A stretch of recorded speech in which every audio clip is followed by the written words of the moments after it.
Hello, everyone. Wow, my throat. Hello, everyone. I am Tacet, and wow, what an introduction. Anyways, as you can tell, and one of the reasons why I didn't get any recordings out yet, my throat is still congested, so I'm not sure how well I'll be able to talk. But anyways, we're doing a stream. We're mainly going to be doing a lot of the faction stuff because we haven't started it, and I'm going all the way to 500 pure faction. So we got a ways to go. So we'll probably be streaming for about several hours now. But yeah, finally back from the trip. Throat's kind of weird. Wait, silent stream? Wait, is this silent?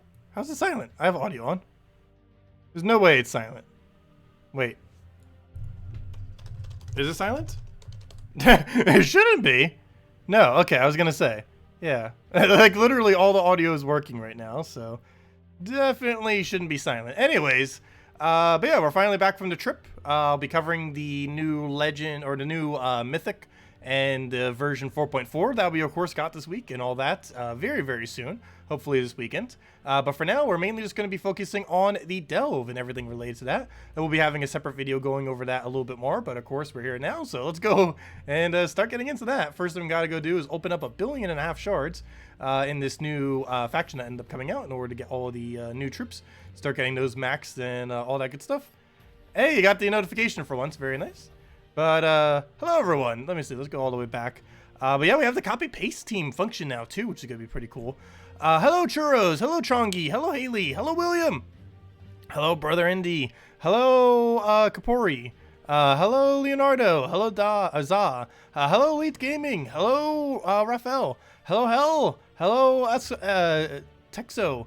Cowboy. Hello, Sarcastic. Hello, Trut. Hello, Dizen. Hello, William. Hello, Supplement. Hello, G-Man. Hello, Ilminster. And hello, Grant. Hello, Wow. And hello, everyone else. Welcome. Okay, so, oops, that's not what I wanted. Let's keep opening these in 200 at a time. Otherwise, they are going to take forever if we click the one button. Really wish they had a open 50 button. Not sure why they don't. All the other keys do, except for these. These are technically like keys. They're not exactly... they're not exactly keys, but, you know, they're close enough. Did the stream drop? Yeah, stream connection seems to be a little bit iffy right now. Wait, did it cut out all the way? Oh, that's not good. Seems to be back now, though. Yeah, sorry if I cough a lot and stuff. Throat's not doing too good. Took some medication for it, so hopefully it'll get a little bit better. It was mainly the flight that I think did it more so than anything. Because people were sick around me. I had a little bit of it while I was there, but that was mainly because of the dogs and stuff. But, yeah, I got it way worse after the plane. Well, so far we got a few mythic treasures. We already had an amount of 9, so whatever more we get than 9 is how many we actually got from opening these. About 15,000. Have been doing daily delves, but still been getting a decent amount done. Do need to make sure we do go back to doing them daily, though, in order to get our shards back for the next faction. This faction was kind of lucky in that it had a bit of a delay before it ended up coming in. Of course, we were supposed to get this faction a couple weeks ago, but we didn't because they needed version 4.4 to be released. And of course, as many of you saw, 4.4 was released this Monday. And so yeah, they were finally able to release this faction now because of that. Yeah, it took you about 10k shards to get them all to Mythic. That's about right. Normally it takes, I think, around 8k or so, though you can get a little bit unlucky, and it can vary from time to time. It's normally either the Legend or the Rare that takes the longest more often than not. One imp is currently on. It should be Summer Imp. I'm pretty sure it's still Summer Imp. Summer Imp until August. But yeah, it should be Summer Imp until August. And then August and September is the Autumn Imp. Then it goes to Spooky Imp for October and November. And then it goes back over the cycle to Winter Imp on December and January. And just keep cycling through them all. Then Imp of Love, then it's Spring Imp, and it just keeps cycling over and over again. Also, can you guys hear me? Because I'm talking a little bit lower than I normally do. Because of the throat. Yeah, the new faction's banner is actually insanely good. It's a +2 brown, +1 yellow, -1 purple, which is really good coloration. It's probably one of the best banners in the game now, even though I haven't really gotten to use it for much yet. But yeah, it's a really solid banner. Especially with what's meta at the moment because of Mountain Crusher Hero and all that. Hello, Clarence. Welcome. Okay, halfway done. So many shards to open. So many shards. Will I be doing the adventure board? Yes and no. Yes, kind of. I want to kind of save it for the video later today because I do want to cover version 4.4 because obviously I haven't covered it yet. The main reason I didn't cover it earlier was because I wanted to wait until I got better audio again. So that's mainly why I waited. But yeah, I'll be covering it most likely later today, and I do want to make sure I don't do them. I can go show them real quick. But yeah, the whole premise of these adventure board thing is they, of course, replace out daily tasks. If you got all the like mandatory required ones out, you basically get free 20 gems per day. Getting 100 kills takes no times at all. And then you also get 3 other random ones. These can be anywhere from common to legendary. I don't think there's mythic ones. And if they are, they're really rare because I don't believe I've seen one yet. But yeah, they can give any amount of various resources. As you can see here, this ends up giving glory. These do give 2 EXP each. So they are good for hero EXP. Actually, insanely good for hero EXP. It's one of the better farming methods for them on these lower level ones. Like these team score 500, 1000, 1500. Those are like explorer level weak. And you can just throw hero class there and boom, 12 free XP on those two. As you can see, some of these don't really give as good of loot. Here is only like 9 gems or so. But if you get some of the better ones, you can get quite a bit of loot. Right here, you can see you get 100 gems. And doing an 11,000 battle is not that hard. Even if you're earlier in the game, that's about what a level 6 or 7 pet battle would be. So that's not really that hard for the most part. You can just throw a Devourer at it or just even throw your normal team if you're in mid-game or later. And right there, boom, 100 gems. So just for today, we would end up getting 129 gems. Do make sure to do these every single day, though, or at least the more relevant ones, as they do cycle each time. So like this gem right here, for these 9 gems, we'd obviously want to do that. Make sure we get it done. It would literally take like 1 minute, 2 minutes tops, and just go get those gems, because I believe these all do replace every single 24 hours. So if we decide we don't want to do this glory, for example, I might still go for it just for the XP. But if we decide not to go for this glory one, it will re-roll into a completely different one. The kill 100 troops does not roll over. Your task every single day will always just be go kill 100 troops. However, it does roll over if you didn't complete it for whatever reason. So let's say, for example, you got 60 kills out of 100, and you obviously didn't get all the kills. However, on the following day, it would also tell you you need 60 out of 100. So that's kind of nice. But these always repick, and these will retain any of the kills that you have previously gotten from the previous day if you happen to have not completed it out. Oh, and that I deliberately didn't take just to show it with the video, I guess. That we wouldn't want to buy. That's a waste of money. Do we have any other flash offers? No, it's just that. But anyways, they did have one for Independence Day, but it was mostly just emojis and stuff. Anyways, let's keep opening these, go use all of our treasure and go from there, and then we can actually go get into this faction and go upgrade all this stuff.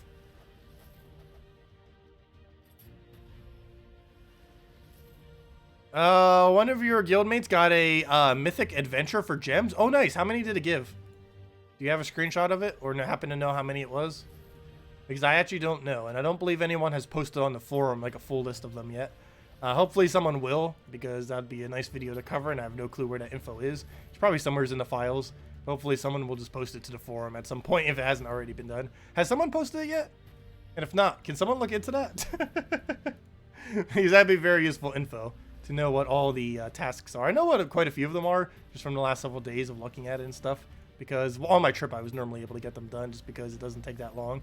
They only take a few minutes, which is a lot better than the previous system. I do have to say, I do actually prefer this new system compared to daily tasks.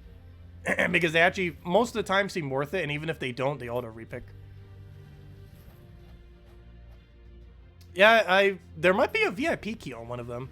I know they made mention of that in the past. I'm not sure if that's actually a thing. I saw an event key for one of them. Not sure if VIP key is actually one, though. Do you think it's worth it to get into the game now? Yeah. If you're just starting from a brand new account, it is still definitely worth getting into the game.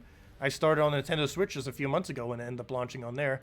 But even if you're planning on starting on like PC Mobile, which is the main version of the game, it's still worth starting even after all this time. You might be at a little bit of a disadvantage for the first few months, first several months or so. But after that, it's pretty much just going to be the same. After like an entire year, you barely even notice an account that's been playing for like several months compared to that of several years. They all pretty much look almost the same after about a year or so. So why is it? Oh, never mind. I thought for a second it was showing me that I couldn't do it. I was like, we definitely have enough shards. But yeah, if you're going to start from scratch, PC Mobile is probably the best way to go. If you're going to bother doing that. It's the main version of the game. And it's also the only version that has any amount of cross-platform. Because every other version of it is a completely independent version, all the console versions. There we go. Okay, so that's all of our shards. Let's see, how many sacred treasures did we get? Could have done a bit better. We got 7 of them. But let's go and start upgrading this thing. So generally how upgrading goes is coin purses up to 20, rings up to 50, chalices up to 75 to 100, normally more so 100, and then just kind of go from there. With the rest, these normally go to about 150. These go to pretty much infinite, and I obviously just use once you get to the end just to get the last little bit that you need. But generally, that's how it goes when you're going and upgrading all these. If you're still earlier on in the game, the way that you tend to upgrade these is based on 100% for the quality. So you end up doing any combination of your treasure that will do 100%, even if it uses some of the better treasure. And you do that until you get quality level 10. Anyways, let's move on to rings. We should be able to do that with... I'm not sure how far I want to do my rings. I might actually do it to 75 and then go into chalices. Because I have a feeling we're going to use almost every chalice we have. Hello, JZG. Welcome. Let's see. Hello, Oliver. Are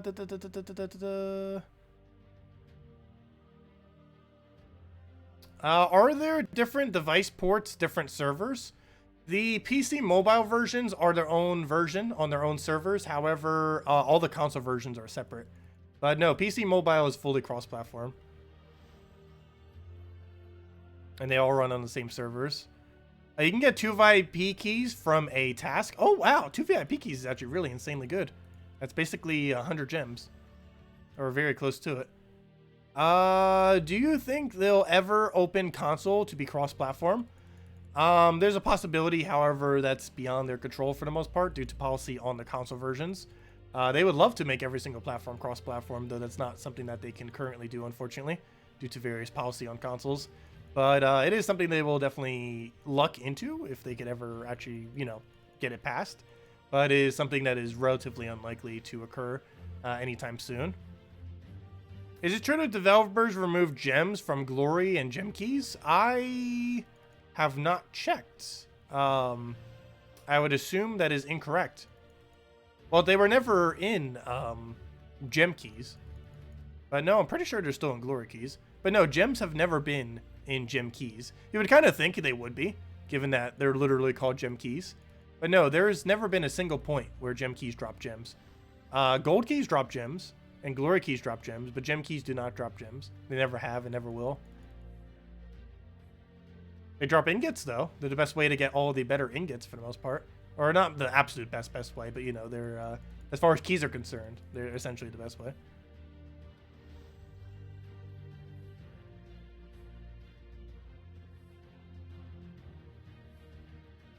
Someone posted a chart how to upgrade to Horde level 100 for under 500k using only 1 sacred treasure. Yeah, that sounds about right. There are combinations that will allow you to do that. I'm not trying for 100 though. I'm aiming for 200, which is why I'm going so much further.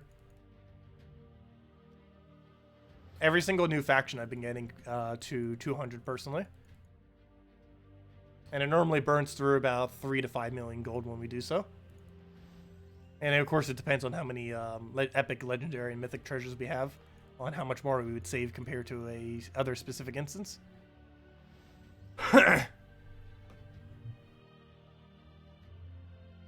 yeah, all the drop rates for keys now show on the pages. You don't have to guess anymore. It actually shows you all of the drop rates. And surprisingly, the guild key drop rate is actually better than a gem key. I used to just call them equivalent of a gem key. But they're actually better than it, oddly enough. Let's see, where's keys? But yeah, you can now see all the drop rates for keys if you just simply click that question mark now. So you can see here, gold keys have 1% chance for gems, among other stuff. Glory keys have a 2.5% chance for gems, among other stuff.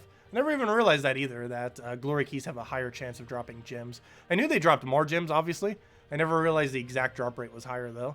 It's quite a bit higher, 1.5% higher per key that you end up opening. But, yeah, you just get to see the whole drop table off of that. But the main thing I was really surprised was the difference in the gem key compared to max out guild chests. So gem key drop table, of course, has quite a bit of wide range on it. One of the better keys in the entire game. Has a 1% or 0.1% for Mythic and 2% for Legendary. Has all the ingots on it, all the way up to Mythic, of course, Ultra Mythic. And of course has a bunch of the better trait stones other than the common ones, but of course you can just get those off of gold keys. But the main things to notice here are the 0.1 Mythic and the 2% Legendary. If you go and compare it to the guild chests, that's actually lower. This has a 0.11% Mythic, which is 0.1 higher, or 0.01 higher, I should say. And it has a 2.25% chance for a legend, which is 0.25 higher than a gem key.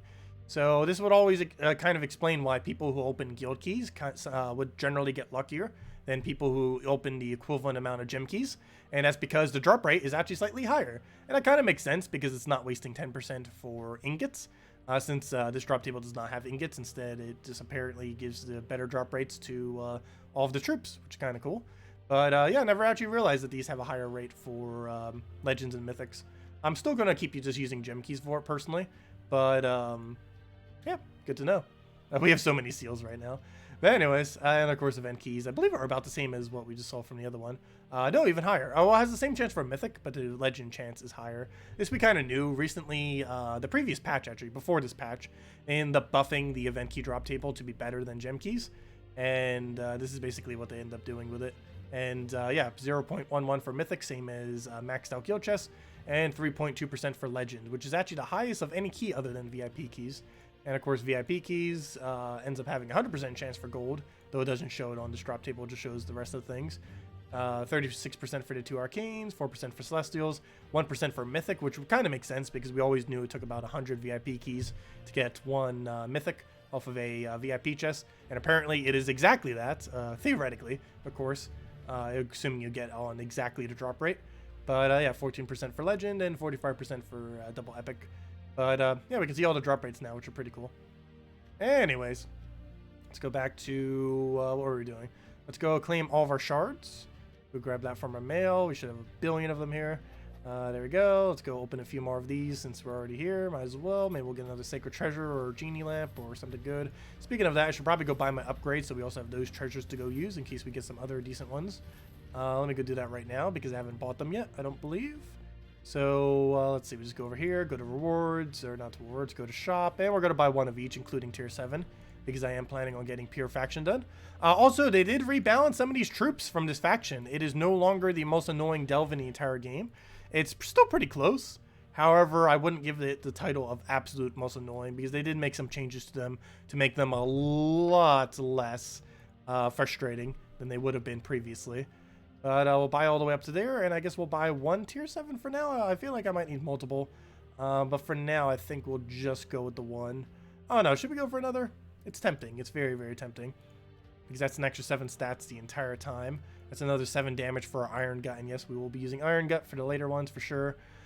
It's only 200 gems. We're still above 25,000. We'll go for it. I think we might even need a little bit more than that. I'm not sure. But I think we'll go for it. Make our leaderboard, get 75 gems of ore back, go from there. Let's see. What is the music setup on tier 6? Oh, that's just the emoticons. It's just these things. Let me go show them real quick. It's these emoticons right here. This one, this one, this one, and this one. And let's just post that. And let me go into settings, make it bigger. Oh, that's not even global 1. I should go change that as well. Go to global 1. Hopefully I can still see my chat, right? Nope. Okay, well, back to global 2. Fail. Let's see. But yeah, that's what they look like. Oh, I didn't save my larger settings. Come on. What are you doing? Large. There we go. That's what they look like. A clef, which is a little bit hard to see with how the background is. And then a bunch of musical notes.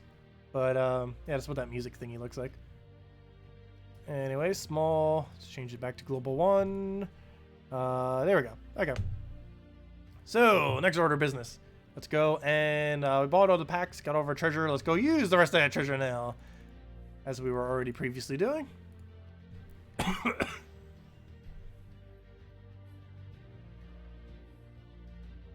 You did pure faction with 70 stats from potions, horde level 100. Well, we're getting around, if we go to 200, which we're doing, we're getting on average around 18 extra stats for everything. That's covering that. I'm hoping that we can cheese it with 20% instant kill, though, is my main goal.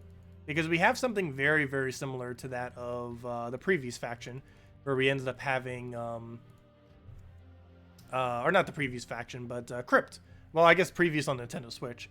But Crypt had Lady Mirana, which has around a 30% instant kill rate most of the time, somewhere around there. And we do have a 20% pretty consistent kill rate on this new faction. So I'm hoping that we don't really need to buy that deep into it.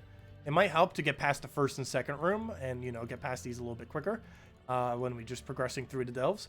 However, I don't believe we're going to need to buy 10 packs of that final one. There's a chance we might need a few more than we have, but we should be able to cheese it just with 20% instant kill. Hello, Tim. Thank you. What is your priority of storms at the start of battle? What do you mean by that? Oh, okay. The priority of storms is based on top left to bottom right. It is not done based on color. It is simply based on their position.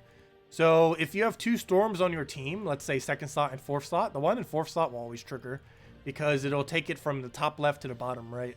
And what I mean by bottom right is if anyone on the enemy team has a storm, their storm will overwrite your storm. So you have to be careful with that. But yeah, it's based on top left to bottom right. So whichever one is furthest down on your team, and if the enemy has one, and whatever one is furthest down on their team, and if the enemy has any at all, it'll overlap any of those storms that you currently have. Because theirs will always apply after yours. What's a team you can use for 300 plus? Basically anything centered around Iron Gut. If you don't currently have Iron Gut, you can do Mang, you can do Brown Skull spam troops. Those are going to be your two best bets for killing out the faction. Okay, it looks like we'll do this to about 125, I think, and then we'll switch into crowns, and then hopefully we can go the rest with just the other treasure. I think I might have done a little bit too deep with chalices, but oh well. But we'll keep going. Looks like we spent around 2 million gold so far. So not too bad of a dent yet. Maybe more like 2.5 million. But I will go for that. I think that is far enough on chalices. Hopefully we don't need more. Let's get into these other treasures then. Let's see, how many levels did we just gain from that? Only 4. We do that 10 times. Yeah, that should be fine because sacred treasures give a lot.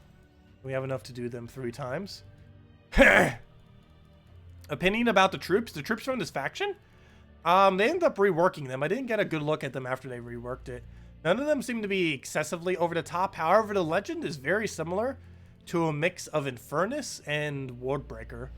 It's a nice little in-between mix of the two. It's not better than either of them, but it reminds me of basically an alternative version of Infernus. It's definitely not a replacement for Infernus in any situation, but it's very similar to that troop if you don't currently own them, even though that is a mythic you generally do want to get your hands on. Ooh, I might have done a little bit too early. I might have gone a little bit deeper on chalices.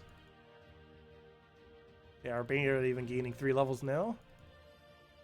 From the crowns. We don't have too many genie lamps. I guess we technically don't have to go to 200. I ideally want to go to 200, but it's definitely not required to go all the way there. The only thing that was technically required was doing 100.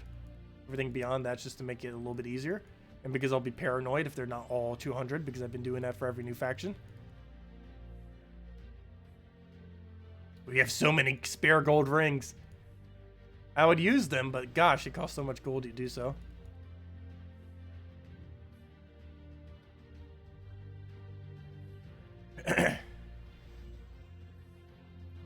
Okay, we might be a little bit short. Which means we might have to waste a lot of gold on chalices or something. Or wait until we get some bigger treasures in the future to go use on it. Let's see, how many does 5 genie lamp do here? Ooh, not enough is how many they do. I don't know, who knows? Maybe 15 mythic treasures will do it. It's quite a bit of EXP after all. But you know what? We might be able to make it with the treasure. Never mind, we'll be fine. It looks like we'll be able to make it with the Sacred Treasure. Yeah, never mind. Okay, that's fine. I keep underestimating how much EXP Genie Lamps and Sacred Treasure actually are. Oh yeah, I definitely overestimated it. Now we could just go for like 4 crowns into Genie Lamp or something, hopefully. Or literally just 4 crowns, that works. Actually, no. Let's do... There we go. 3 crowns, 2 chalices. There we go. Let's just do it that way. Okay, we'll go with that. 200,000 gold right there. But yeah, it looks like it costs us about 5 million, which is what to expect.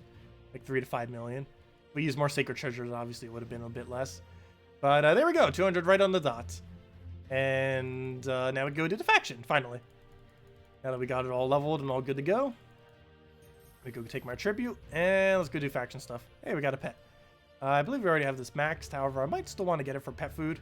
So, I don't know how much time I have. On 56, I'll do it later. If I forget, I forget. It's not too big a deal.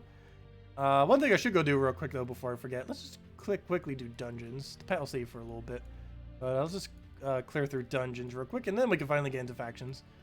This only takes like 2 minutes to tear down. Will I be doing pure faction? Yes, I am definitely doing pure faction. That's the main reason, or pretty much the only reason why we even upgraded that far, was to make sure we can get pure faction done this weekend. The stream is going to be going for a very, very long time. We're probably going to be streaming for another 5 hours or so? 6 hours maybe? I'm not sure. If I still feel like streaming, we're pretty much going to be streaming literally the entire day. That, or if I need food, I'll probably stop. But yeah, pretty much until I need food is probably when I'll be streaming until. So we'll see how long that goes. But I want to get a good majority of this faction done, as it does take a while and we didn't get to stream it any yesterday. And also tomorrow, I'm not going to be doing any Guild Wars today.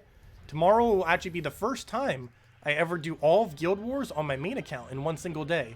Because normally, obviously, when I do Guild Wars all the other times, I simply did it all day by day. But this will actually be the first time specifically on our main account that we do it all at once. I've done that on my Nintendo Switch account almost every single time.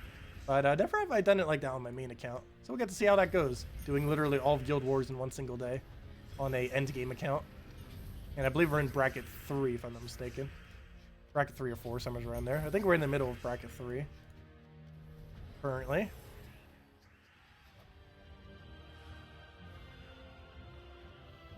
The Explode faction troop is important to keep alive for a pure faction. Yeah, I believe the faction team is actually one of each, if I'm not mistaken. It is most likely one of each due to summons. It doesn't have as much summon as it was originally going to have, the faction. However, it still has so much summon that you probably want the extra stats. So, yeah, summoning is probably going to be important. So having those extra stats for them from having one of each is probably the best way to go. And that's likely what I'm doing, just one of each. Exact order, I'm not sure. But one of each is likely the way we're going with it.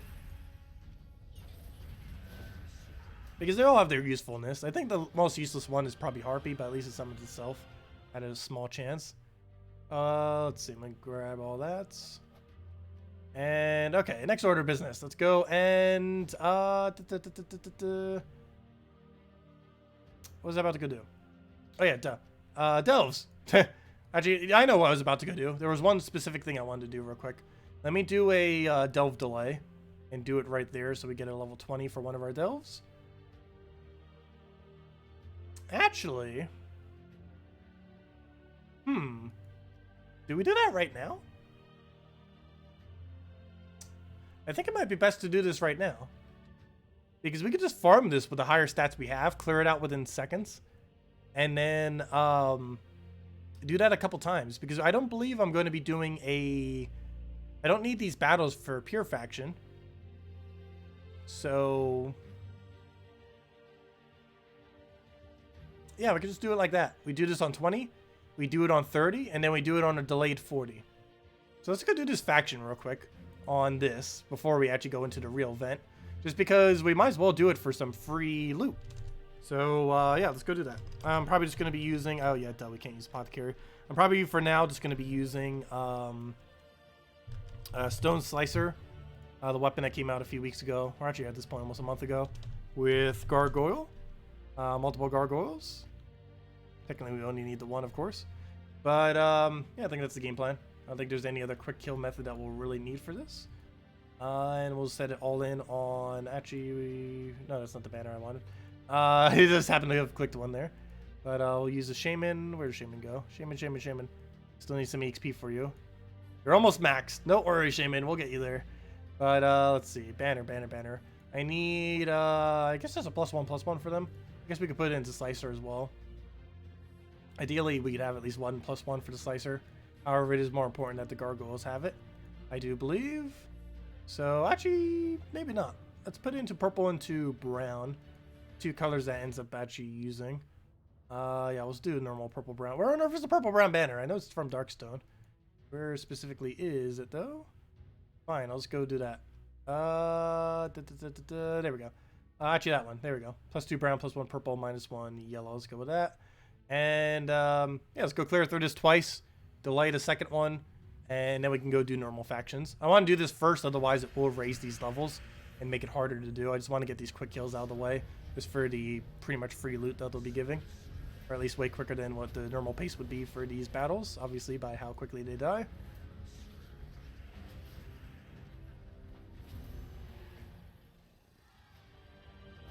What is the strongest defense team in your opinion? Strongest defense team, the strongest currently would most likely have to be the Tapon team, or the Gargoyle, or not the Gargoyle team, the, what's it called?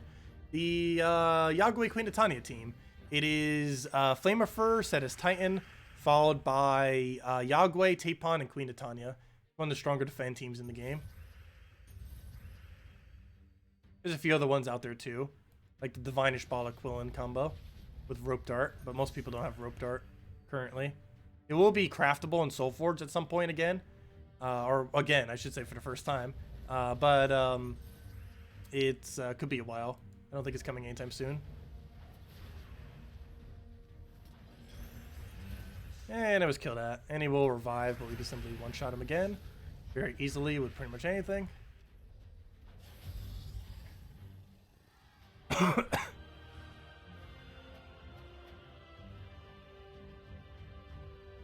Okay, we got a 1.25 and another 1.25, so it doesn't matter which one we take first. Just grab either or.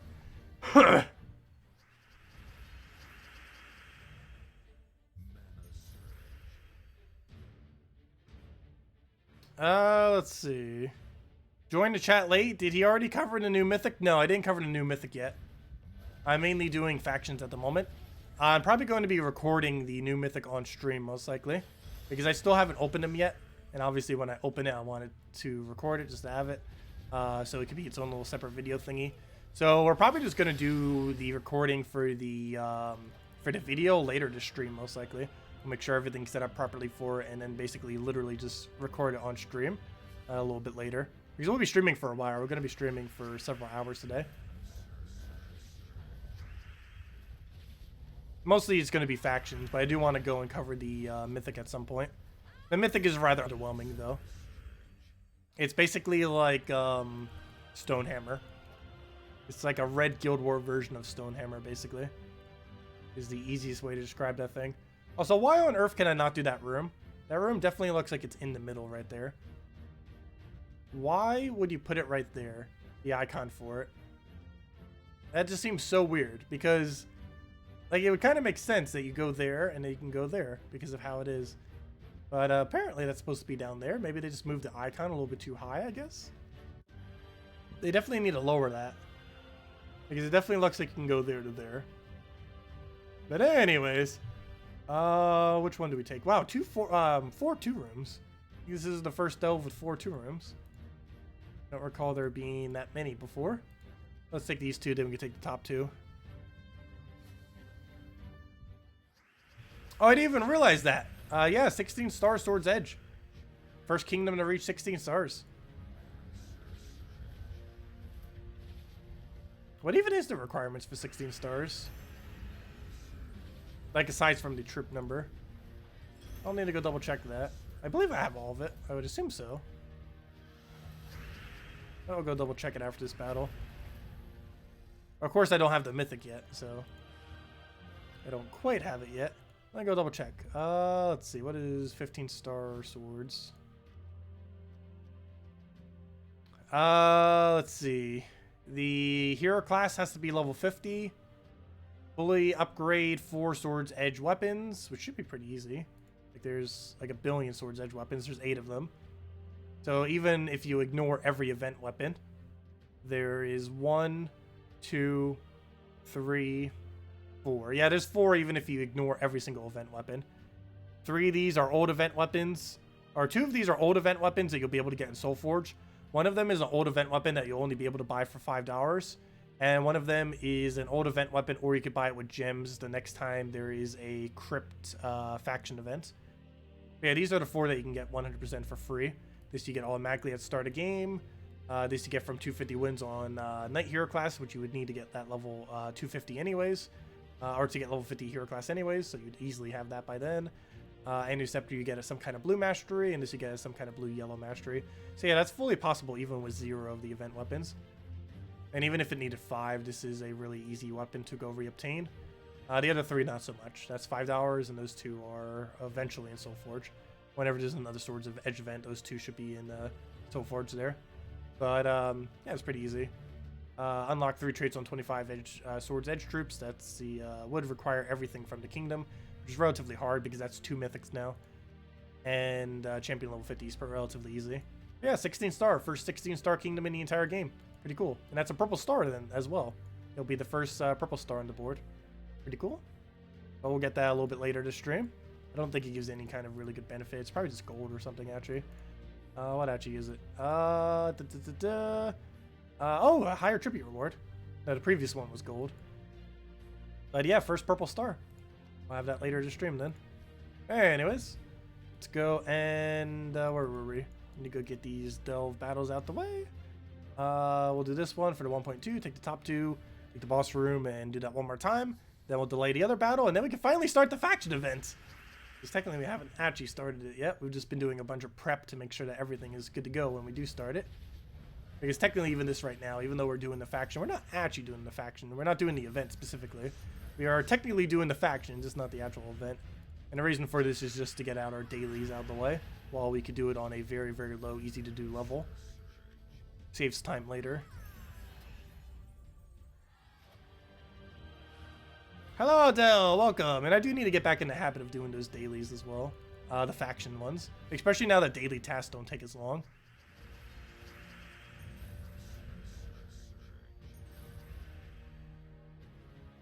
Yeah, we'll take that for now. Sorry, what was your question?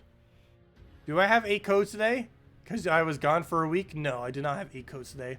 However, since it is a longer stream, I probably will have 2 to 3 codes today. But no, we will not have 8. But yeah, I will give more than usual. Probably 3. Definitely at least 2. But probably 3. I guess we'll give out the first code when we get the first orb from factions. And go from there for the other ones. How is the new Mythic? The new Mythic is relatively underwhelming. I don't currently have it yet. But I will be getting it soon. I just didn't bother doing the keys for it. Yeah, I'll be recording that later in the stream. Focusing on factions for now. Or, you know, specifically the new faction.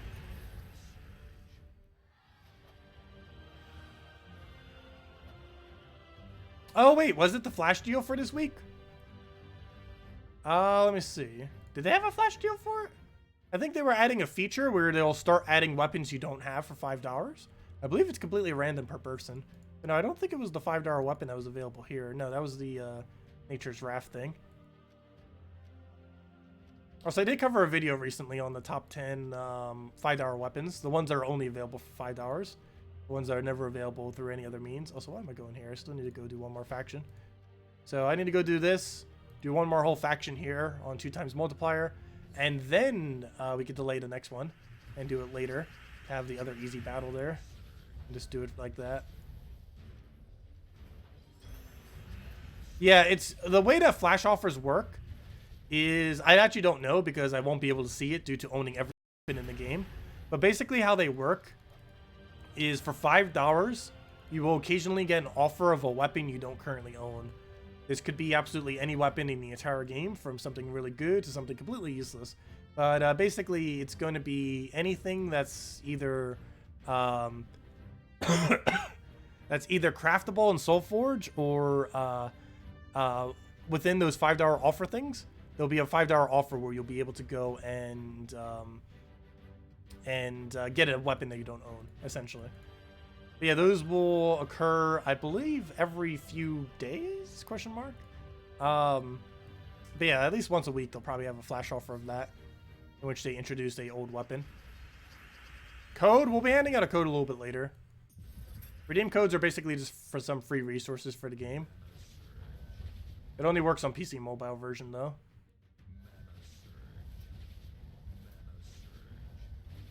Hello, Corn. Thank you. Yeah, the trip went pretty well. I never did talk about the trip that much, but yeah, got to do quite a few things. Got to see one of those Amazon Go places, or what is the specific name for? I believe that's what it was called, right? It's one of those places. Pretty sure you guys heard of them, where you basically just walk into the place and you can just pick up whatever, and then it automatically charges your card. So that was pretty cool. There was, I ended up doing an escape room for the first time. Those are like those little rooms that you go into that have a bunch of puzzles, and you need to figure out how to escape. Ended up doing the most difficult escape room that they had, and we ended up getting it done in time. It has an hour timer, and we ended up getting it done at the 57-minute mark. So we barely made it, only 3 minutes to spare. But that ended up going well. Did it with 4 other friends, and yeah, I had a cookout, of course, for 4th of July. Can't not do that. And did a lot of gaming. Like a lot of gaming. Card games, board games, video games, games. Let's see. Oh yeah, they're both 1.25. Yeah, escape room was a lot of fun. Definitely an interesting experience. I don't have any near me. Definitely will do it again sometime.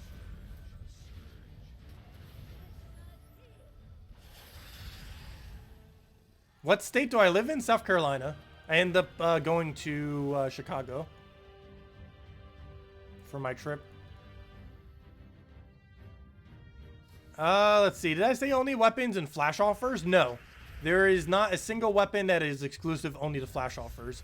There are some weapons exclusive only to $5, which are going to be available either through a flash dollar $5 offer or simply the weekly $5 one that they have.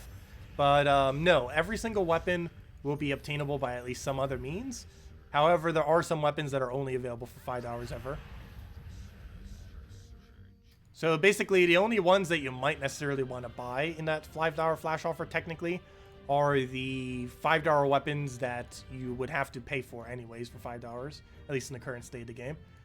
Because things like Rope Dart, things like Earth's Fury, while they are like really, really good things to have, and you might consider spending the $5 on them to have them a bit earlier, you will be able to craft them for free later as soon as it rolls around through the kingdom. And I say free because, well, it is technically free, and it won't cost you any actual money, but of course it does cost some in-game resources, mostly just some diamonds, some jewels and stuff.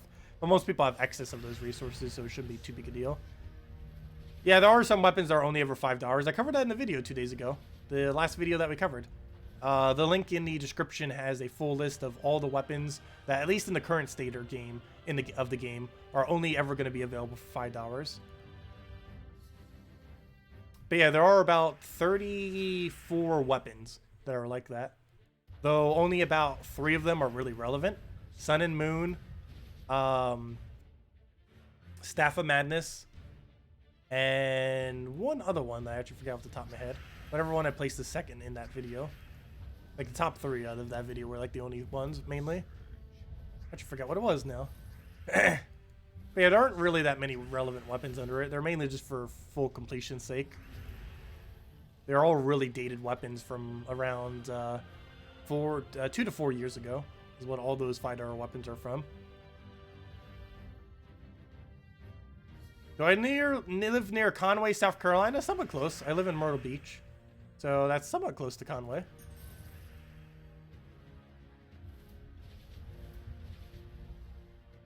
What do I take? Let's take the purple for now. How's my holiday? It went very, very well. Thanks for asking. Yeah, I had a really great week. Yeah, Prey Seeker, that was it. My bad. Yeah, I completely forgot about that. Yeah, there's already only 3 5-hour weapons that are only available through 5 hours that are particularly worth it, in my opinion. Prey Seeker, Staff of Madness, and Sun and Moon.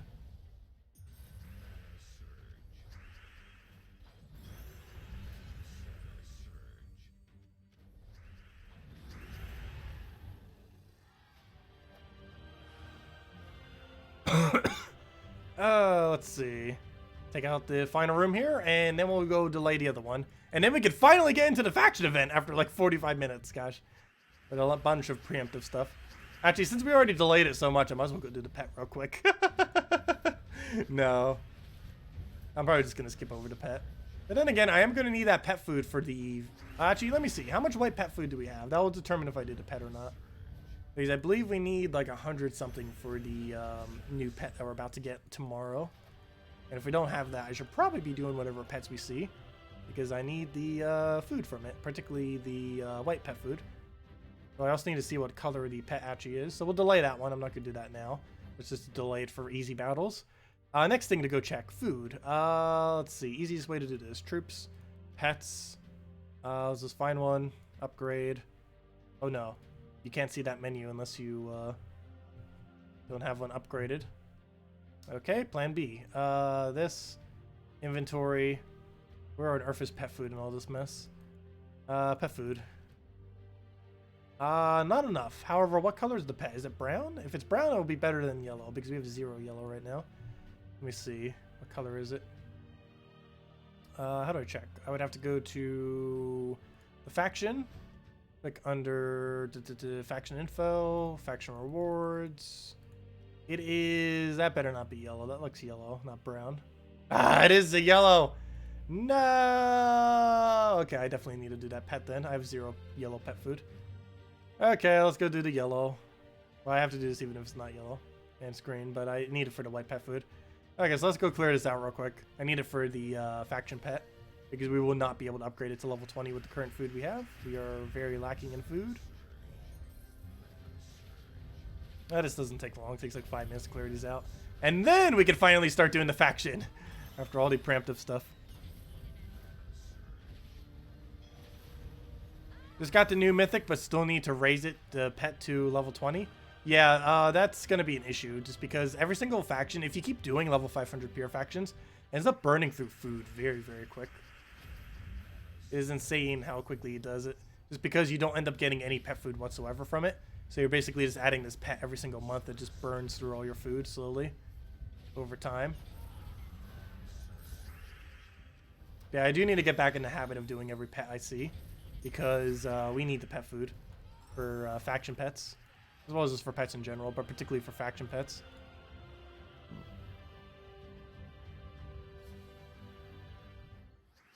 Oh yeah, we never really got to use that function yet, because it doesn't currently exist. Well, then again, never mind. It probably exists still on the Thursday event, but I wasn't around during that time. Wait, was it around? Does anyone know if the new sigil system was around for Thursday? I never did get to look at it. At least not in the main version of the game. I obviously looked at it during beta. But did you actually get to use the bonuses? Those little bonus thingy things. Where you have those the ability to use multiple sigils.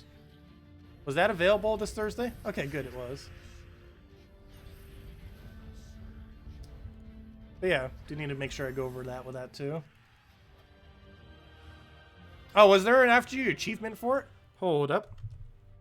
Apparently there was. What is it? Are you supposed to like do a 200% bonus and win a battle or something? Or use 4 sigils for a thing?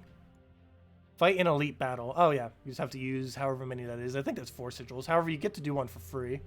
But yeah, I didn't even get the achievement yet because I didn't realize that was one. What even were the 3 new achievements? Apparently I got 2 of them without even trying. Let's see, is there any way to order it based on dates? I don't think there is.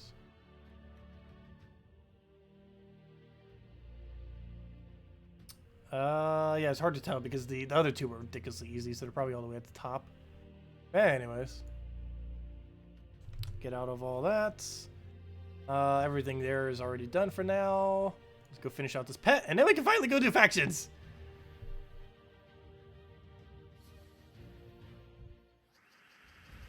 It's 1 sigil for 50%. However, you do use 2 sigils overall. Every single sigil is basically the equivalent of 50% stats. However, you still have to spend the 1 sigil for the battle itself. But not counting the 1 sigil that you already would have had to have spent. It's basically a conversion rate of 1 sigil per 50% bonus. Yeah, the first one costs 2 sigils. The second one costs 3. And the final one costs 5. But that's just because it adds the +1 that you need for the battle itself. And there's our 100 kills for today. You do want to do that every single day because that's a free 20 gems for doing almost nothing. You can easily get that kill amount done. That only takes, what, 25 battles? Yeah, 25 battles, approximately. Which doesn't take any amount of time at all, pretty much. And you basically get a free 25 gems per day just by doing any 25 battles. Doesn't even matter where. It could literally just be explore battles. And if you do an explore, even at a rate of 3 per minute, it ends up getting it done in, a little over 8 minutes. I almost just said 8 hours. But yeah, a little over 8 minutes. You could end up getting it done. And with your other dailies, it would technically be less than 8 minutes. Way less than 8 minutes. And even just doing all your dailies would basically cover that. If you did factions, dungeons, and that's it. And I guess maybe the adventure board, if any of them are relevant on the given day, then that alone would give you the 100 kills you needed for the free 20 gems. So ridiculously easy to get each day. Even just doing the other dailies just automatically gets it done. Yeah, the new system's starting to slowly grow on me.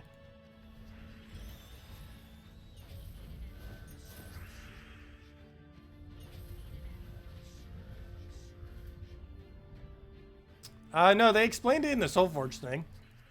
I mean, they ended up explaining it during their streams and everything. We already knew in advance that they weren't going to add every single weapon back to Soulforge. I wish they would have. Don't get me wrong, I wish they would have, but we kind of already knew that they weren't going to. At least since their previous Q&A we've known. Prior to that, it was kind of up in the air on if they would or wouldn't, and they were kind of leaning towards not. And apparently they did kind of a middle ground where they kind of did and kind of didn't.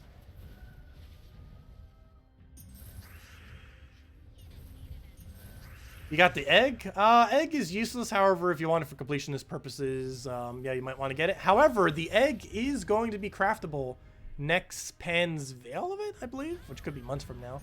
But that is one of them that should be just naturally in the Soulforge, the egg. So you might just want to craft it that way in Soulforge.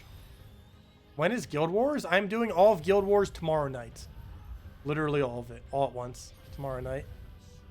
I'm not going to be having an 8 p.m. stream today just because I'm probably going to be streaming until 8 p.m. right now. Because the stream is going to be going on for a while. I want to get almost all factions done today. If not all of them. We might even just do all of them. Though I'm slightly hesitant on that. Because it's going to take a while to get all of them done. Especially if we do every single room.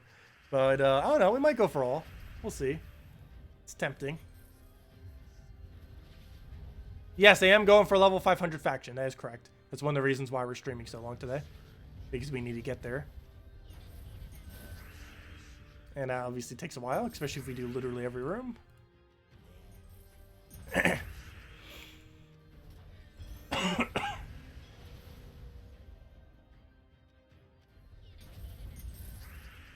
Okay, we'll get another destroy down, and then we use key to key, and should be good to go. Get that rolling again. Key again, and one more, we'll take it out. And then we can finally start factions. Gosh, it's been like an hour, and I still haven't technically started them, even though I've been doing some stuff that was kind of like them. But that's a lot of setup. I had to go get pet food for it. I had to go get the preemptive factions done. A bunch of other stuff. But there we go. Let's go grab that. Good. We got 5 white pet food. That will go towards the next pet, which will be from the faction. Okay, so let's finally get into this now. Obviously, we'll be using what we just were using, the Stone Slicer with the gargoyles. And as I mentioned earlier, I will hand out a redeem code at first orb. So as soon as we hit that first orb, I will go hand out a redeem code. And we'll probably have 2 other redeem codes as well, since this is probably going to be a pretty long stream. Anyways, let me check these 2 4s just to make sure none of them are 1.14. Though generally how this faction is, you'll start from the middle and you'll work your way to the sides, is how the order will generally be, more often than not. But anyways, what am I looking for? I'm looking for Slicer into Gargoyle. Let me go get Slicer. Let me go get Gargoyle. This will probably run us to about level 100. And then we can kind of start revamping from there. But we'll go for that for now. It's the same coloration as Hall of Guardians as well. So anything that you would normally have used for Hall of Guardians is the same premise of what you'd use for this specific faction. Okay, what do I need here? +2 brown, +1 red, right? Yeah, I believe so. That sounds about right. Where on earth is that? No, that's actually not what we need. I need a +1 purple, +2 brown, -1 yellow. Where is that? There it is. That's the banner I was thinking of. Okay. Also, only 1 more level until Shaman's maxed. And then if I need half mana start for something, I could just use a proper hero class. Like Titan or Thief or something like that.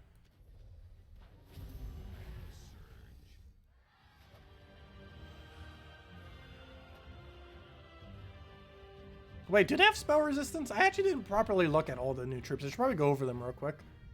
We'll do that as soon as we hit the faction for the first time. Or, you know, once we hit the final room there. I'm going to get a good look at all the cards. Because they did change them slightly from how they were originally going to be released. Probably one of the other reasons why they end up delaying it. But yeah, I'll go over them as soon as we reach that battle.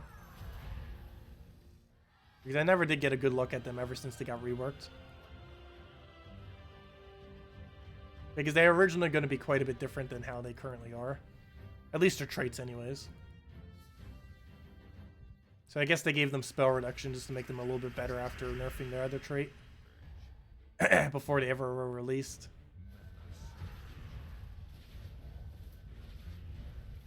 Okay, we'll throw that down. And it was Gargoyle, kill it. How on earth did that miss? I guess, easy enough. Also, I hope Iron Guy has 100% Devour rate. There's no way I can check, is there? No. I'd have to go check in that other menu. I need to make sure I go do that after we finish out this delve.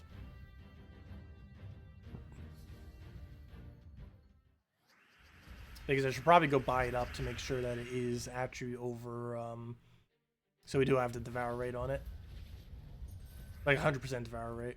Or at least very close. If it was like 98% or something, that would also be fine. I should buy up to the point where it's basically 100%. As it would save a really, really high amount of time. And for only 200 gems more, it would definitely be worth it for the amount of time it would save. Because it would save a few hours. Maybe not a few hours, but it would definitely save several minutes, if not more. Which I guess for 200 gems is a bit pricey, but we do get some other stuff from it too. Plus we might need those stats anyways for doing the final Peer faction, so better be safe to not have it. Someone's earlier said they need to buy 10 packs for it, so we only bought up to 2 or 3 so far. I actually forget exactly how many currently.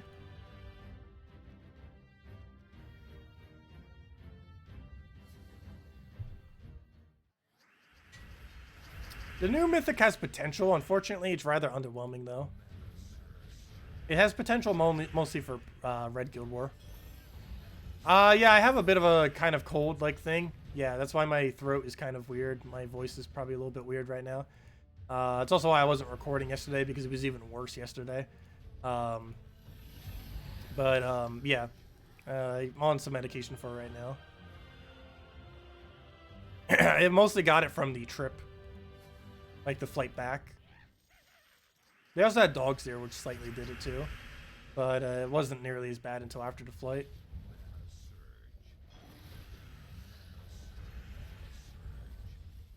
Don't you dare escape. Well, then again, we're going to have so many sigils that it might not matter. So we'll go for that. There we go. Okay, and then we'll go into this one. And then let's go over the new things that are there. We'll easily get 13 Val Ravens. We already got 1.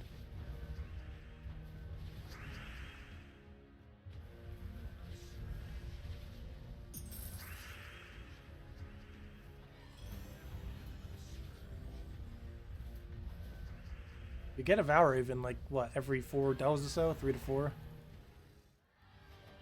Especially if you're doing every room, which increases your chance that you would actually find one. Okay, so these 4 troops. Actually, I would need to get into the battle to go over them. So let's go into the battle. So, Harpy Mage. Let's see, would this be the order that you would actually use them in? Probably not. But let's see, Harpy Mage, 75% mana start, 25% chance to summon a Blade Wing when an enemy dies, which is quite a bit worse than what it originally was.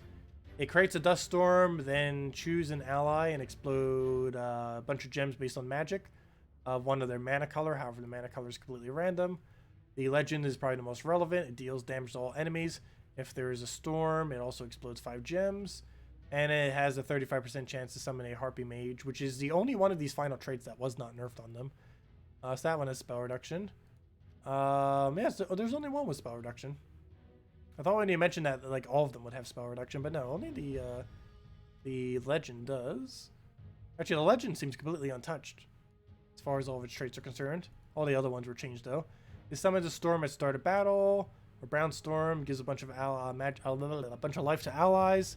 And if there's a storm, it also drains 4 mana from all enemies. It does not get to steal it, though, unfortunately, but at least it's a little bit of a drain to keep them from casting. And also has a 5% chance to summon a Harpy at the start of every turn. And that would stack if you had multiple.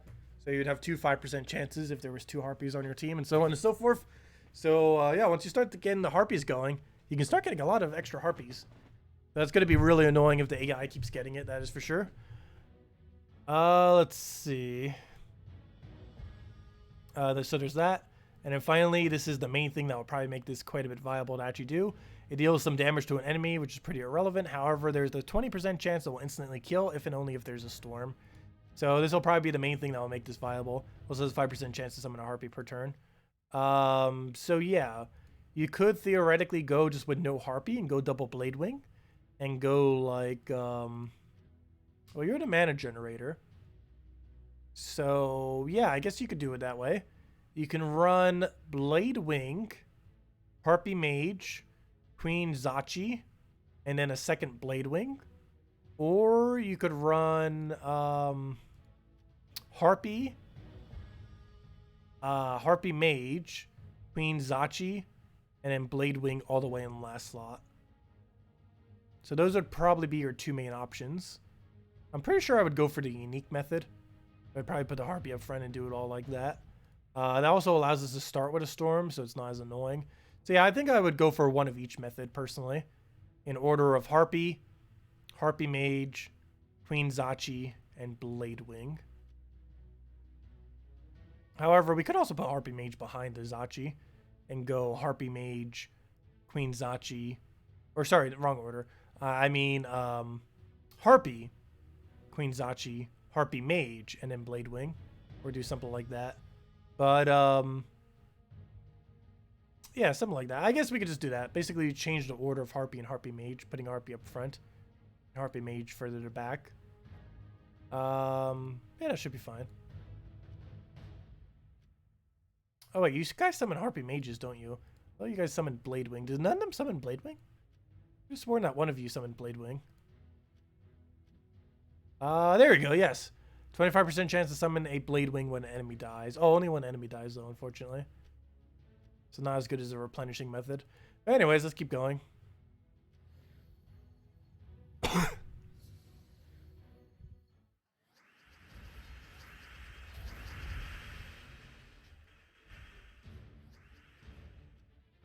You ended up going double Harpy Mage with double Blade Wing. I guess that could theoretically work. You get a lot of mana generation out of it. That is for sure.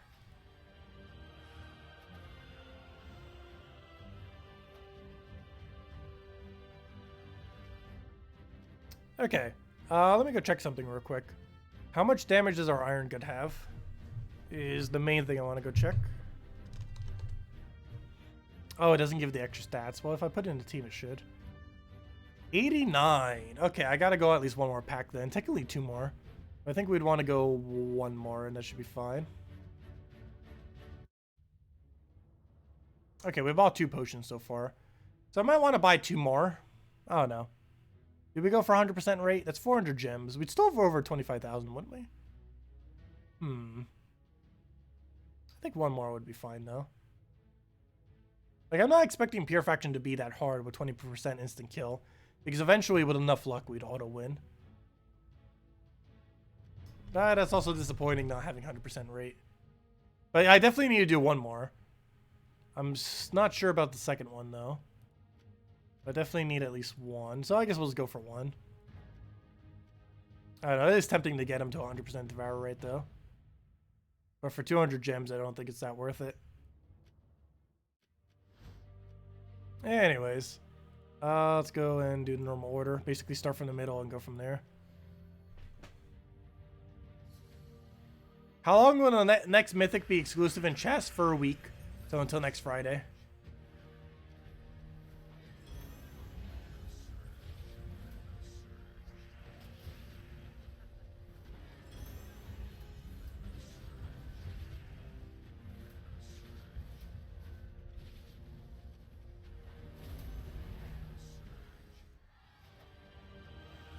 Yeah, next Mythic will, all the new Mythics whenever they come out.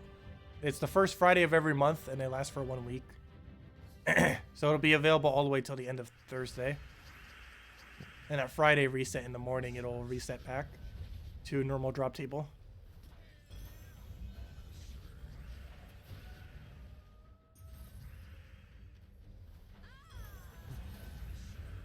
Okay, and it was kill that out. Is he not dead already? Sort at him.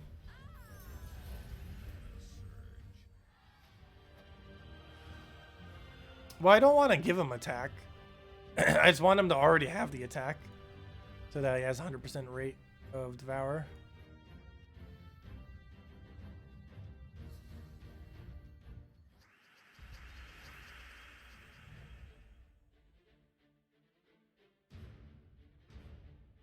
Yeah, I've read Guild War Day is not a day that's generally too hard in the current state of the game. At one point, it was the hardest Guild War Day in the game, but not so much these days.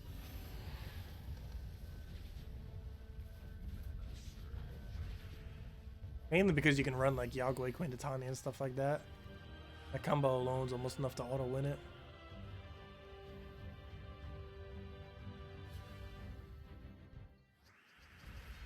Is there any normal legendary not in drop table?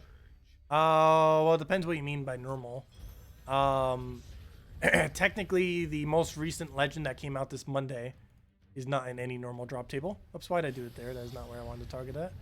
But, yeah, the one that was added on Monday is not in any drop table other than event keys. And other than that, obviously none of the faction troops are. They only are available through their factions.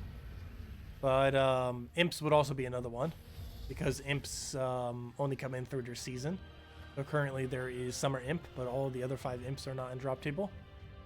And I believe that's most of them. Yeah, I'm not sure exactly what you mean by that question. Yeah, the drop table is always the same for legendaries, even if there's a Mythic exclusive at the moment. It's basically just every legend in the game with the exclusions of some imps, all the faction troops, and any legend that was recently added within the last month wouldn't have been in a drop table. But aside from those exceptions, every single one will be in it.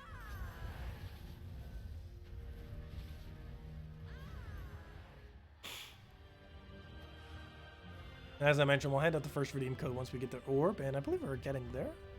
Let's see, how are we so far on the event? Oops, that's not what I wanted. Let's see. Oops, was I just doing the level... Fail! I was just doing the faction, wasn't I? Fail! That is not what I want. Well, we got to start it at least. That is not where I meant to be doing those battles. Gigantic fail. Anyways, well, never mind. We still got a ways to go then. Fail, fail, fail, fail. That's kind of funny.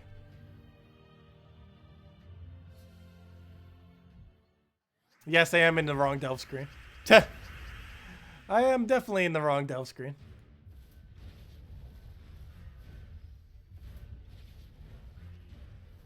I was wondering why our stats and everything were so low. It's like, oh yeah, duh. Not in the right area.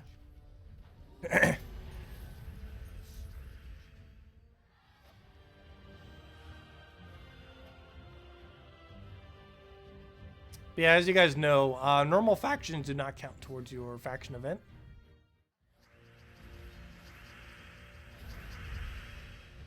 So doing the faction even in that location, or you know, in that location will not actually yield us anything.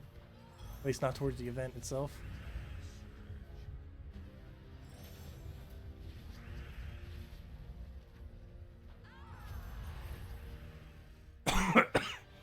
How would you put together a red Guild War team with Champion of Guard with Doomed Crossbow?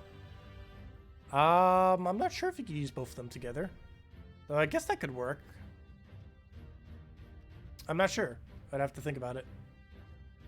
I was starting to like preemptively build some teams, but I didn't really care for any of them that I was building around.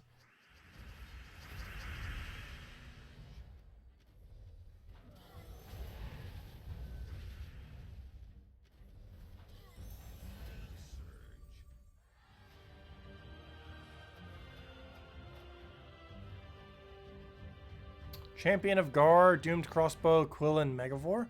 Doesn't Quillen have full mana block though? Not sure if that would be as viable if he does. And I believe he does in that context. So you'd probably need one other troop there instead of him. We could try that real quick though. We do need to get more teams built for it for the video. And Doomed Crossbow is definitely an interesting strat to go with it. In general, is something that you generally want to make work because it doubles the effectiveness of his armor boost. But, oh yeah, duh, I don't have him yet. I can still set up the team, I guess. So for that, we need World Breaker as a placeholder for him. We need Doomed. Actually, we'll get that last. So that's the placeholder. We need Megavore. Probably need a replacement for Quillen though. Let's see, what color is Quillen again? Yeah, red yellow. It's gonna be blocked, so I'm not gonna go for it. He does have that blessed mechanic on him though, which is pretty good synergy with the Mythic, but still. Let's see, Doomed. Do we not have upgrade thing for it? Let me see. Nope, we can't get any further, not until the next event. And I always need one other option. What are we missing color-wise? We're missing purple. What's a good red-purple that would fit there? Probably use Sakima then. Wait, what do you convert out? Transform all blue to Doom Skulls. Never mind. We can't do her then. I believe I did in the other team, if I'm not mistaken. But yeah, so where'd she go? I was gonna go get this upgraded. How are you not already upgraded?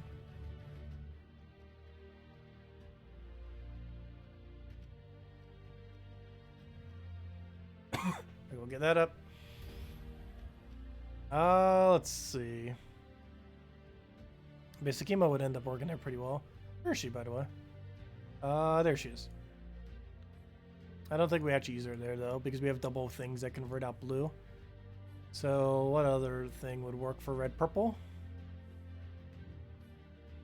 So you got wood, but it's too high in mana cost. Let's see.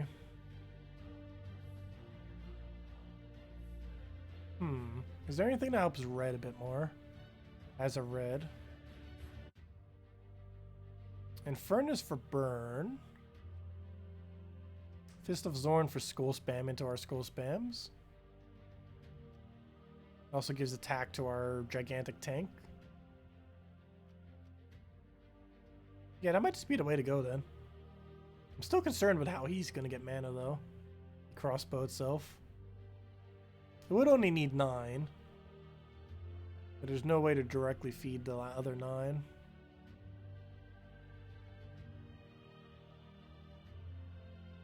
Yeah, I guess we would just go with that and give it a try. But, yeah, it would just probably be Fist of Zorn then. And the banner would be something like a, Actually, does this have half mana start? The Sun Spear? I don't believe it does. Let's see. No, it does not. That's not good.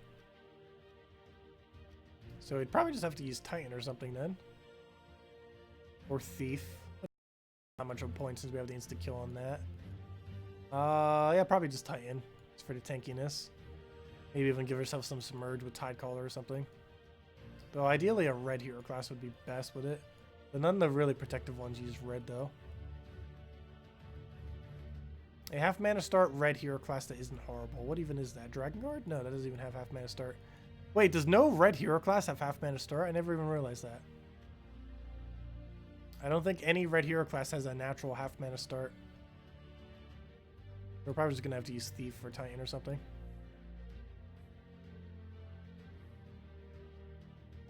Plague Lord wouldn't be too bad either. Is there any hero class that gains a benefit from skull spamming on your team? I know there's some that gain a benefit, but only if it's in first. Well, what do we have for Storm? Do we not have any Storm? We could go risk it with Doomstorm. Off of, oh, which one was it? There's a couple different ones that have it. But we could probably just do it off of Plague Lord. And just run a Plague Lord Doomskull spam team with this. I think that would be the way to go. Where's Plague Lord? Equip. Talents. Stun when it gets hit. Steal life when matching purples. Disease spam. 50 mana start. Doomstorm at start of battle. Extra purple. And a bunch of immunities. I guess that would work. Actually, I don't need extra purple for this team. Though I also don't need extra brown for this team. So what was the other option then? The other option would be... Oh, never mind. It wasn't anything good. Wasn't it Sorcerer or something? Oddly enough, I don't think Death Knight has it. What tree was it? It was the Chaos tree. I don't believe they gave that to Death Knight. Even though it makes sense. Nope, it does not. So yeah, we'll just stick with, I guess, that for it then. Okay, that would be okay then. I guess we'll give it a try. Once we get the troop later. What was I looking for? I'm looking for rename team.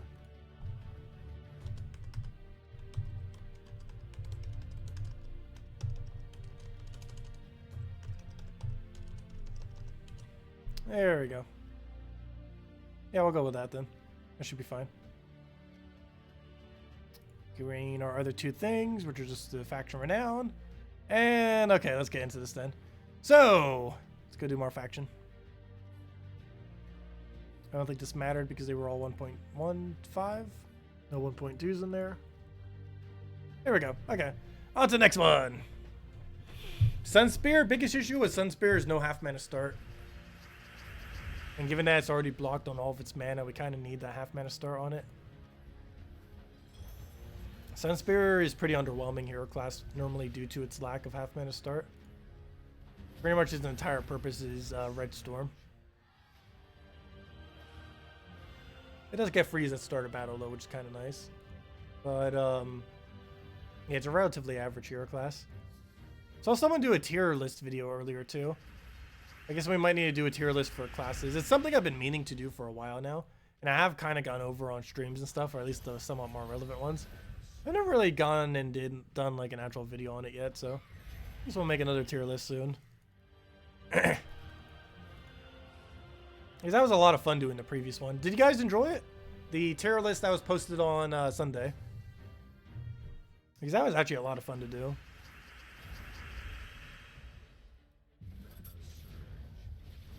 Let's see. We'll get a Yagway down. Get the Slicer.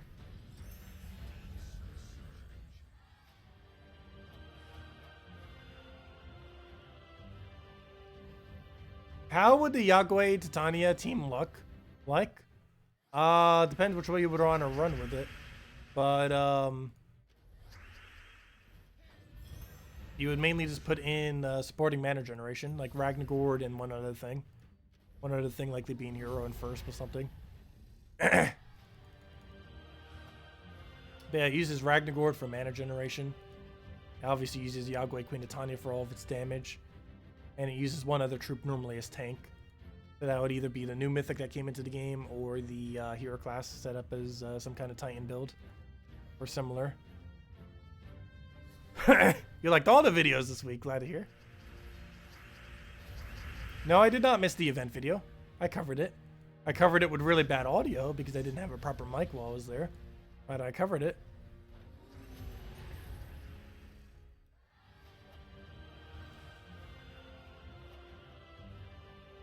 Also, speaking of audio, the audio has been fine, right? I assume so right now.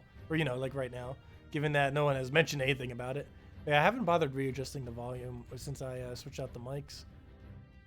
But it should be fine.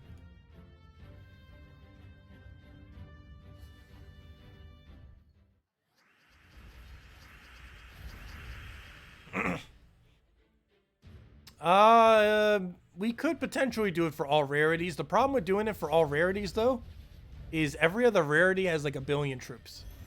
Like Mythic has the least amount of troops of any category, which is why it was a bit easier to do it for Mythics. But yeah, we could potentially start going and doing it through every single troop in the entire game. I don't see why not. No time soon though, because every single one of the other ones, I'd probably cover it for like bigger things. But yeah, we'll probably start moving down slowly. And if we were to do it for another troop-specific one, we'd probably just go down in rarities. So since we started with Mythic, we'll probably go to Legendary and go from there. Oh yeah, my throat is bad. I can't change that though. I cannot fix that with technology. But hopefully my throat will be better by Monday. That's why I didn't record or anything yesterday. Almost felt like not streaming today just because of how bad it's been still. But I gotta do it eventually. That's why we're doing it right now.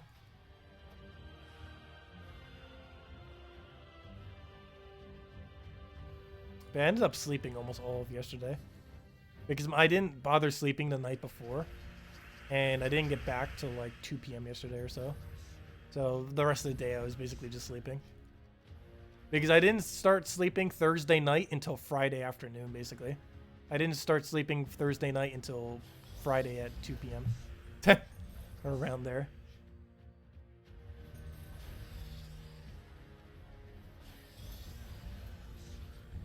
Let's see. We'll go and let's kill that out.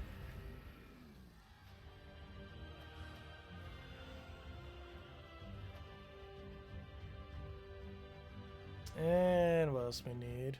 Oh, so that's probably why I got sick too. The lack of sleep going into a bunch of people being sick on an airplane. Yeah, there's like 700 plus troops. So doing a tier list for all the categories might take a while.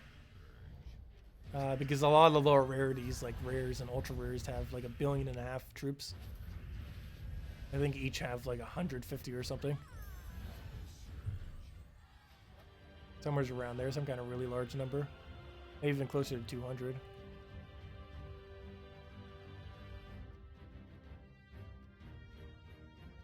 Which means even if I took under a minute per troop, it would take like 3 hours. Or about 3 hours.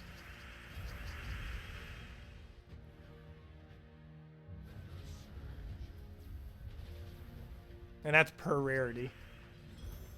For some of the ones that have a fair amount of troops. Which would be a very, very long video, to say the least.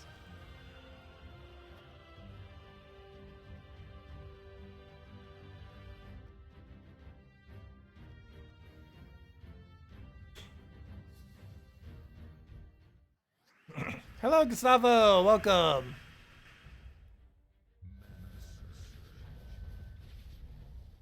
Okay, we'll throw a gargoyle at that, and then we can slice her into a skull.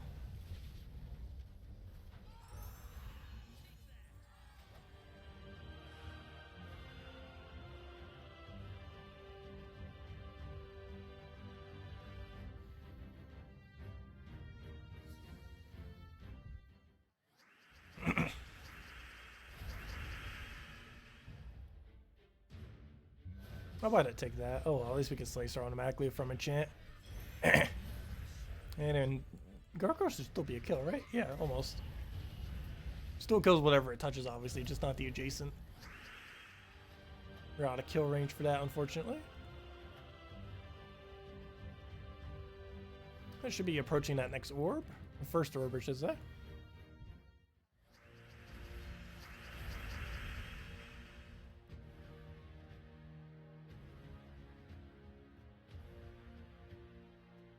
Okay, we got a slicer down there. And then we gargoyle that and kill it out. And there we go.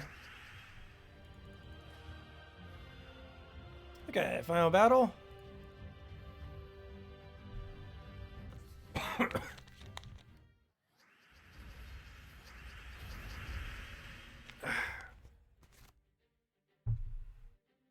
Yeah, hopefully this will be gone in another day or two.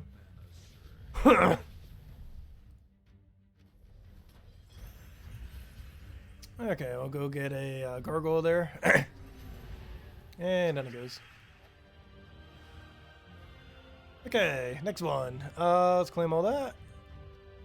Let's see, where's Orb? Orb, got it already. That'll actually be the halfway point. Well, halfway point. It's not actually the halfway point. Numerically, it is. Amount of point wise, not even close. Let's keep going. Let's see. All we really need to know is what that one is and what these two are, and then go from there.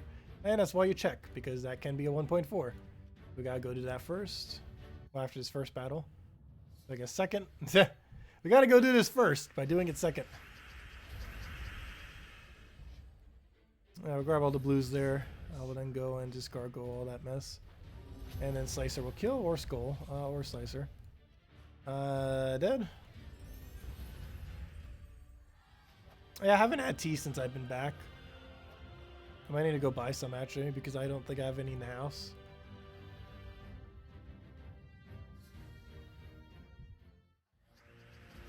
Actually, I need to go shopping in general. I didn't have time to do it yesterday. So I haven't restocked the fridge since I've been back. Just haven't had the time yet. That's something I'll probably get done tomorrow, probably, during the day.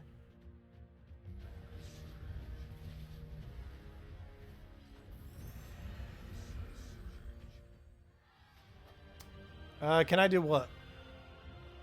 Clink the blinking icon in the left corner? Which one? On what page? I'm not sure which one you're referring to. There's so many blinking things on screen. But what do you mean by the blinking icon in the top left corner? Not sure which one you mean.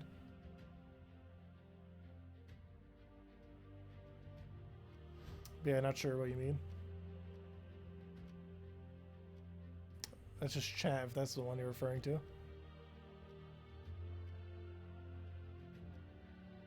This was a 1.2, right? No, never mind.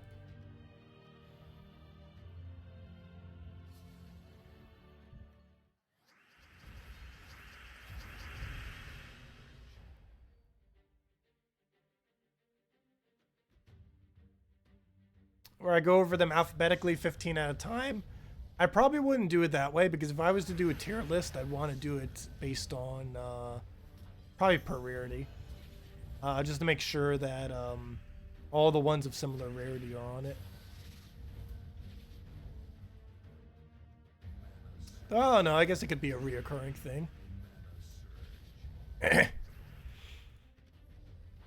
Like we could cover it as oh no, because the only problem with doing it like that, even though it spread it up a lot more, is most people would probably just be interested in the final one, where it actually shows like all of them in their placements. Because just doing like, let's even just say like 30 per time, and that takes like a whole week or so, people are only really going to watch probably the first one and the last one for the most part.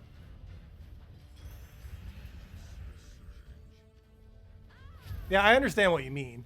You mean just go through alphabetically, do like 20 or so of them or whatever amount, and do it where you just keep adding it to a specific tier list each time.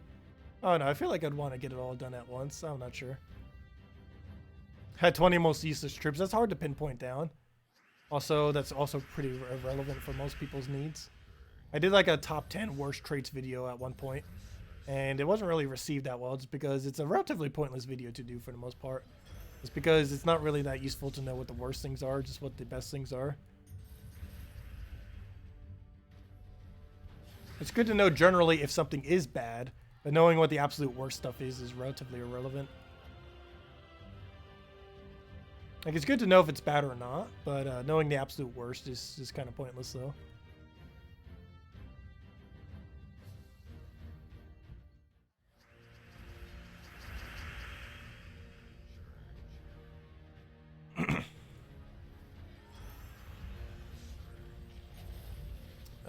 we'll take that one over. Grab a gargoyle down. And that's hopefully enough adjacent damage to kill, and it is.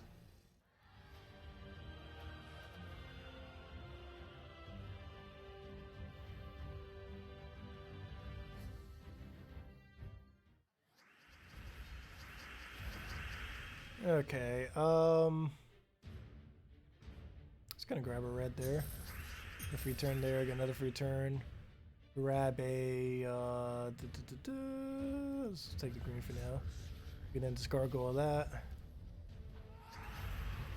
And then we just slice her right now, should be dead.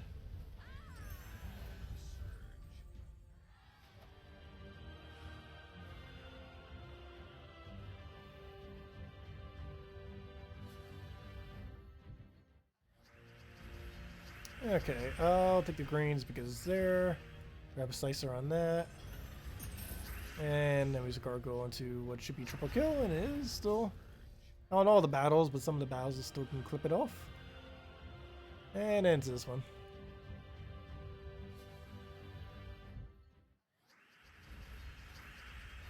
Okay, let's go get another gargoyle rolling. Get that right over there. That does barely survive, but easily kill it with a second gargoyle there. And down it goes. Gargantar, Fist of Zorn, that's pretty funny. No, there are troops even worse than them. There's the worst mythics. Or they're pretty close to the absolute worst in the game. I don't know, actually Fist of Zorn is probably pretty close to being absolute worst overall. Because he has such a high mana cost to such a relatively bad ability. Okay, so we take this one, oddly enough. Wow, of all the things, that's actually the highest for him. So we take this, take the bottom one, and then take the middle, and go from there. Oh yeah, we've been keeping around the mid-hundreds this entire stream. So thank you everyone for joining us today. I assume it's because we haven't been around for so long, but of course some people might want to see the faction and stuff too. Glad you could all join us, greatly appreciated. Should be back about to normal streaming schedule from now on, which is 8 p.m. Eastern Standard Time every single night, except this night.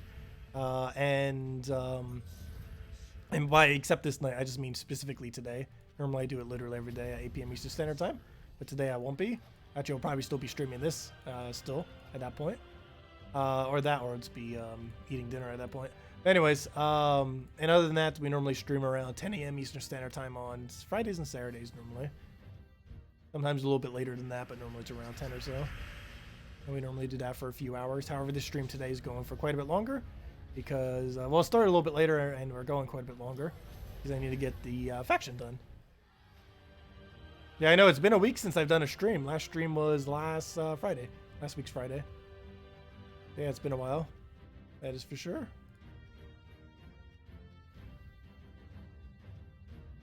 When doing delves, how do you choose the path? It's based on multiplier order. It's generally how you want to do the path more often than not. You take the highest multipliers and then work towards the lowest multipliers. And that makes it so you gain more points per room.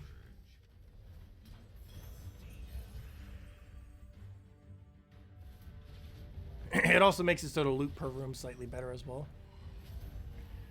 Especially if there's treasure rooms in the mix.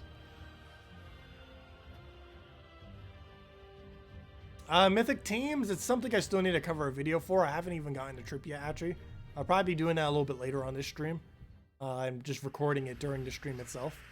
But, yeah, I'll be covering that soon. Soon, being in the next several hours or so. But, yeah, I still need to mess around with it and go and get it. But the Mythic's rather underwhelming for the most part. There's no real good use for it other than Red Guild War. It's the only context where it's really going to be usable. That's its full purpose, is just Red Guild War. I don't really foresee any other instance where it's going to be good enough just because of how slow of a troop it is. It's extremely defensive, but it's also extremely slow. 50% spell reduction, 60% score reduction, and +1 to all reds per turn, which of course includes itself.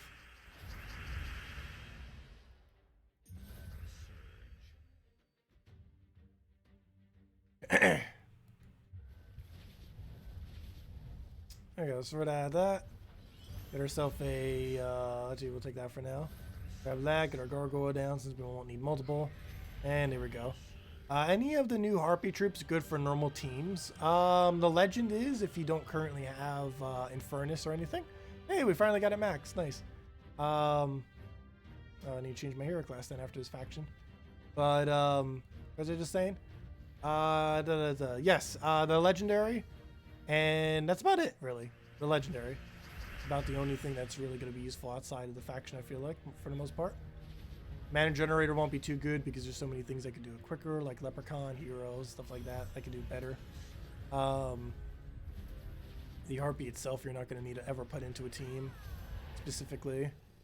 But then again, actually I shouldn't say that. It's currently, I believe, the only troop that has Brown Storm Start, which of course you can normally do off a hero. However, there are some instances where you wouldn't have it on hero, of course, because only that elemental tree has it.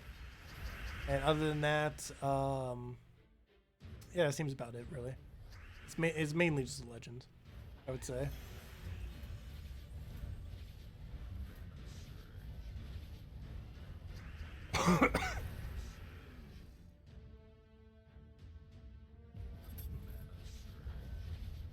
Okay, I'll take the purple for now.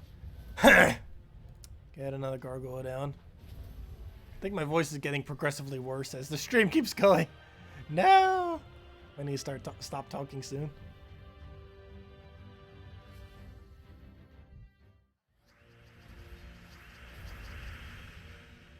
What do you take here? Grab the red over. Get a gargoyle down. Slicer him out. And there we go. Put a lizard on your head solves all problems, I wish. If only it was that easy. Also, thank you, Alan. Yep, everything's been pretty good, other than the sore throat right now. Let's see. We'll take that. Get a gargoyle down.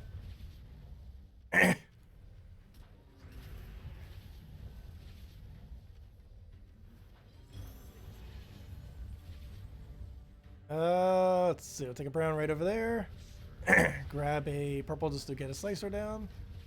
There should be enough mana just to kill it, and then we just gargoyle to gargoyle, or even just one, which is enough to kill.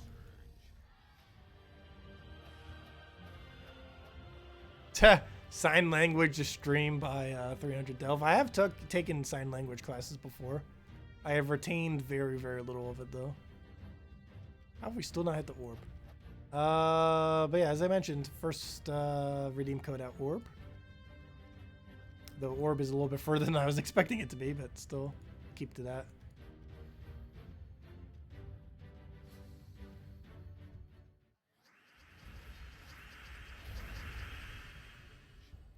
Yeah, I'll be going shopping later, so I'll be able to get some more stuff for it and just normal food for it too. Like hot tea and stuff, honey, all that good stuff. But yeah, I just haven't had a chance to go shopping yet since I've been back. I'll be doing that tomorrow. Most likely.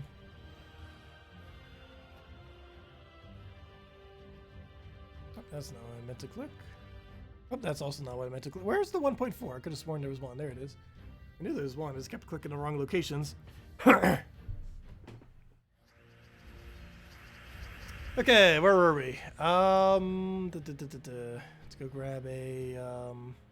let's take skull for now. Grab skull. Take a... did I just go double skull? Our attack is so high that we almost one-shot them double skulls. That's insane.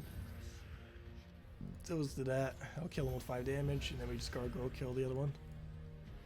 And even if that revived, we still had another gargoyle. Okay, then we take this because I believe that's 1.2, right? Yeah.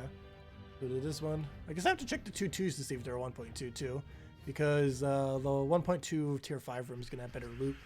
If there's other 1.2s that we can immediately take, we'd want to take those first. It doesn't make that big a deal, but hey, it's some slightly better loot.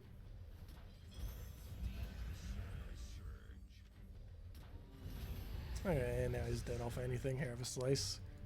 And then it goes.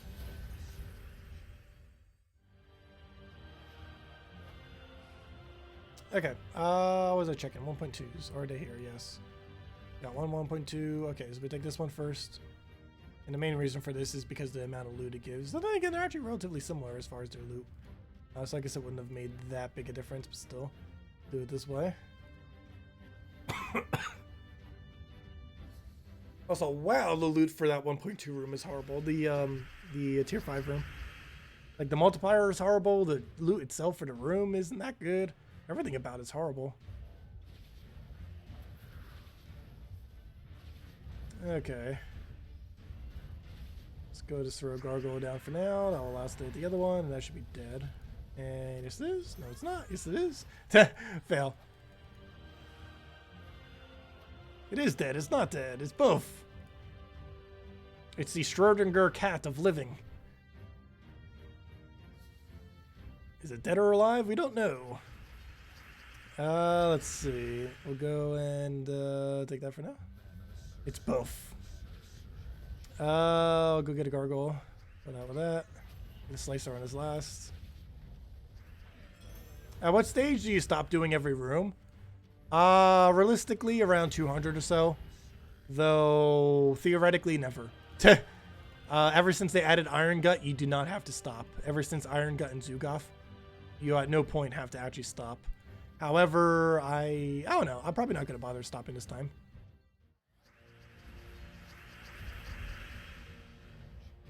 Okay, we'll take that down. Grab a gargoyle on that. No, this is not pure faction yet. We're not doing pure faction until later tomorrow. It'll be a while before we hit pure faction. Yeah, I might start not doing every room. I'm not sure. I kind of want to do every room for the shards, but yeah, it does start taking a lot more time once you start reaching 200, 250, 300. And definitely everything beyond 300, you generally want to just skip to the end. And given that this faction has like a billion different ways to skip to the end, I might just do that for this faction. Just because it's asking to be done with how many paths go directly to the final point. It has the most amount of rooms that go directly to the end of any delve. It has 5 different paths, 3 of which are only one battle. So given that the delve has such a great setup for just rushing through it, I might start rushing through it at 300 or so. I kind of don't want to, but I don't know. It would save a lot of time. And by a lot of time, I mean like literal hours. So we might do it this time around. Just because I didn't have as much time this weekend to put towards it. Otherwise, I probably would have done the entire thing. They were still doing 500 pure faction and everything. We're just probably skipping past some of the in-between battles. And just rushing straight for the boss room.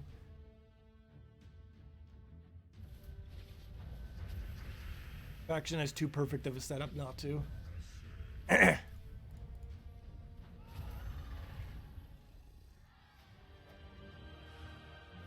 Okay, then we just take this one and then we grab the other one.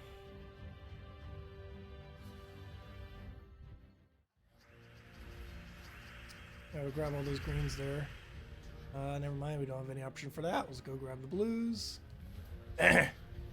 Grab a gargoyle onto that one. And then we slice her into what should be another gargoyle. And it is dead. And we have 3 options if we need to.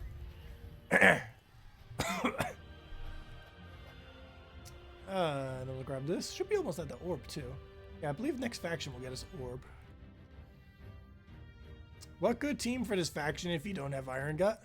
You could just replace that with Ketruses, double Ketrus or single Ketrus, Tina, 9000, Mang into Skull Spam. Because you have option to Brown, so there's a lot of Skull Spam options under Brown. Has the 3rd highest amount of Skull Spam, if I'm not mistaken. It might be 2nd highest. I believe highest is purple, 2nd highest is probably brown, and 3rd highest is probably red. But yeah, there's plenty of Skull Spam options under brown. Like Keeper of Souls, among others. Let's do this room and then we'll figure out what our path is.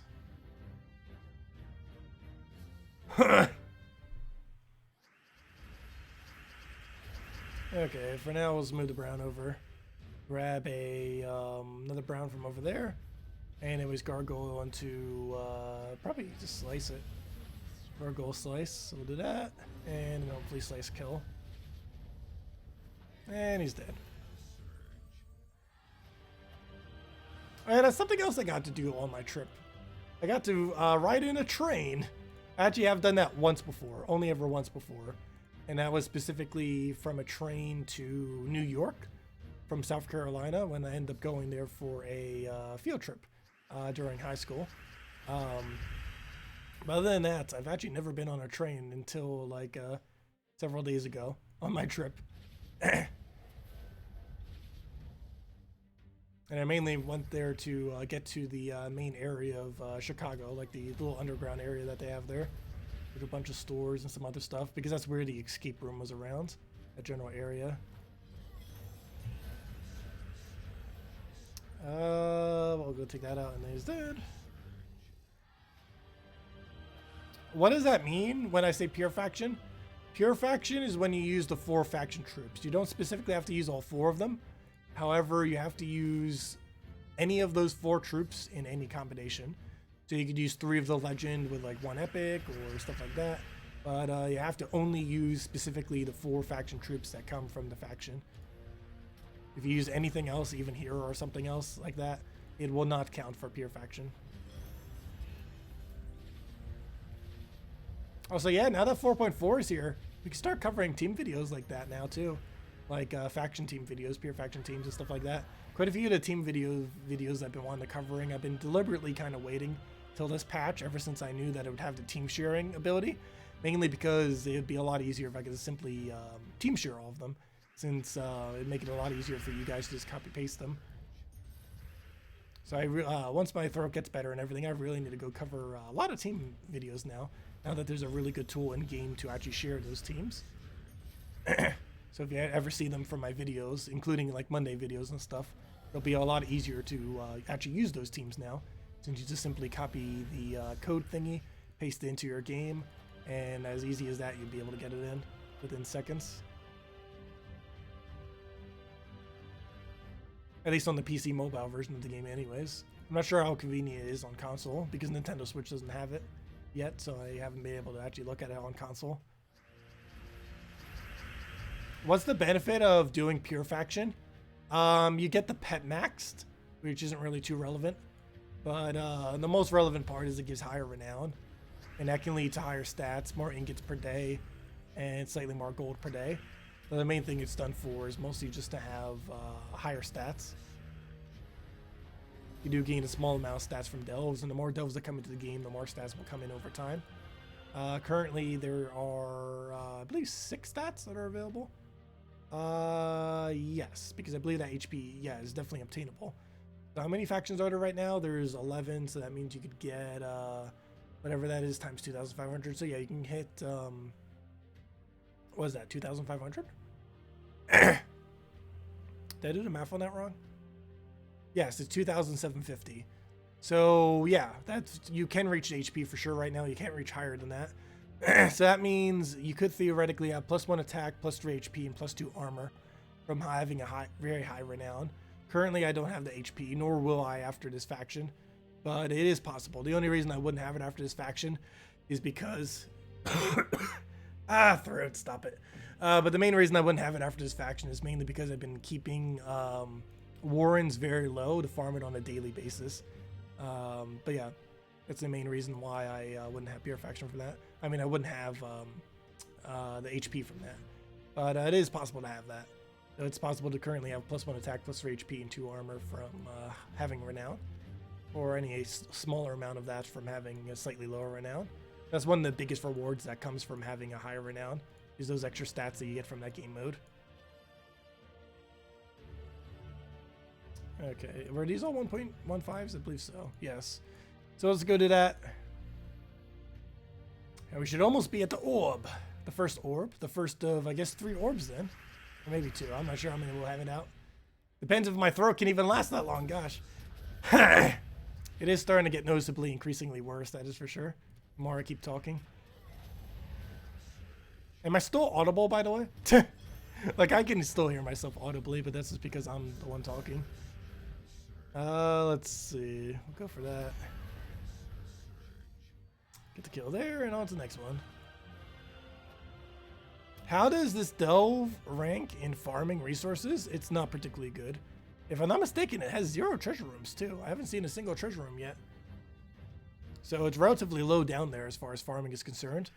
The most relevant thing about this faction from a layout standpoint is, or you know, from a room standpoint, is it's probably one of the easier delves in the entire game to do. Simply because it has a billion different paths that lead to the end. It has 5 paths, 3 of which are only 1 battle. So it's probably one of the absolute easiest delves to get completed in that sense. However, its loot itself is relatively bad.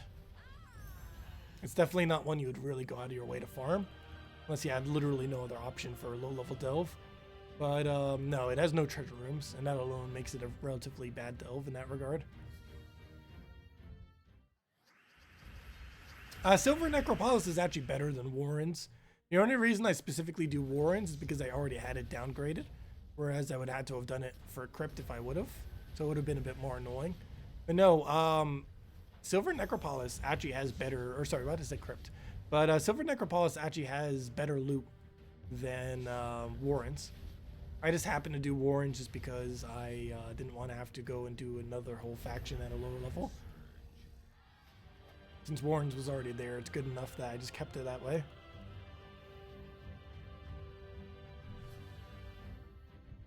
But yeah, Silver Necropolis is best. Warrens is second best to farm on a daily basis. I wouldn't really say anything is third or fourth or anything, because those two are just so good that there really isn't a comparable third.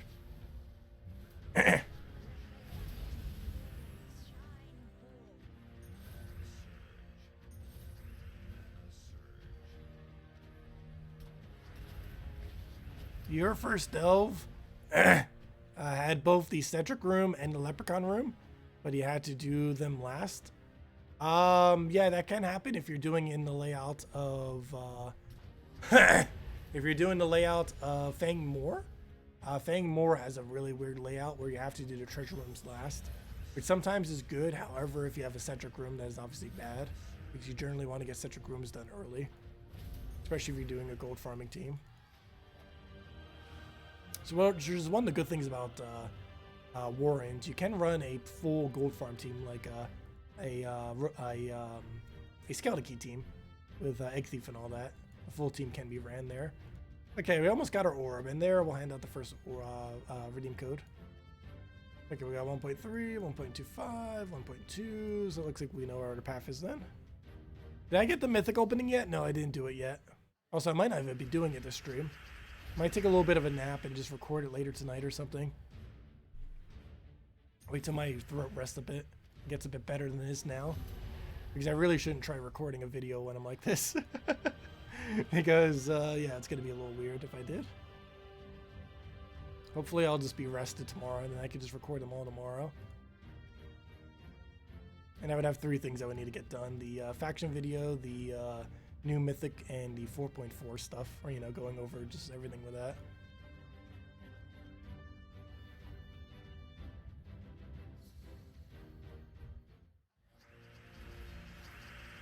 Okay, what do we even take at this point? We'll go grab a blue right over there.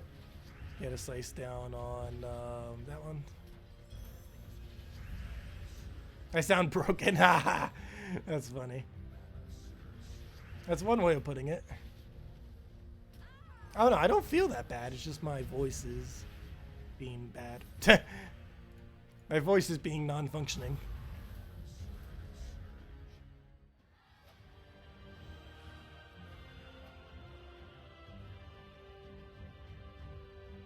Let's see, we'll grab this one.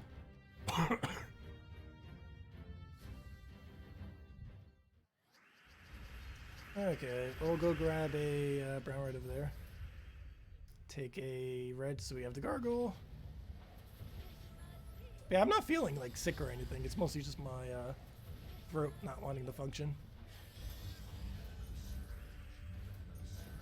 Let's see, we'll throw that down. Kill there, and there we go.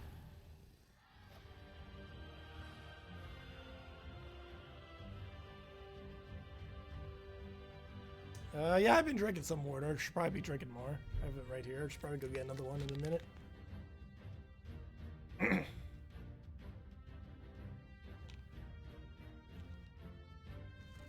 Let's see, does that help some? Slightly.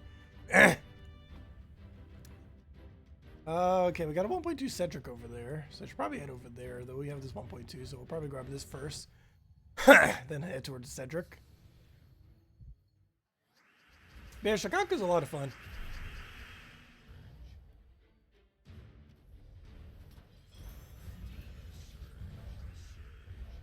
Obviously, he was screaming too loud at a Justin Bieber concert. No, that is not what did it.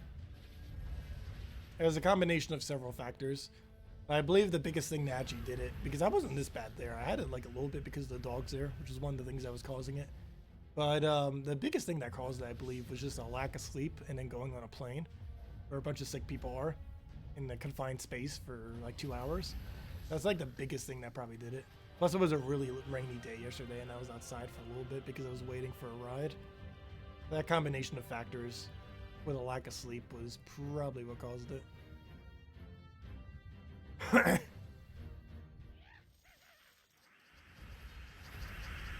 Let's see. We'll grab that right over there. Get a slicer down.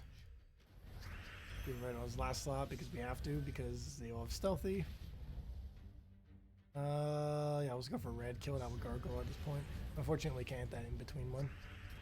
I'll do it there and then throw another one, and that'll kill out his team. Why did I not grab slicer there? I should have. I did not see. Oh, yes, I did see the buff to Amnesia. They end up doubling the effect of her final ability, if I'm not mistaken. I didn't double check all the rebalance, but yeah, I did recall that one.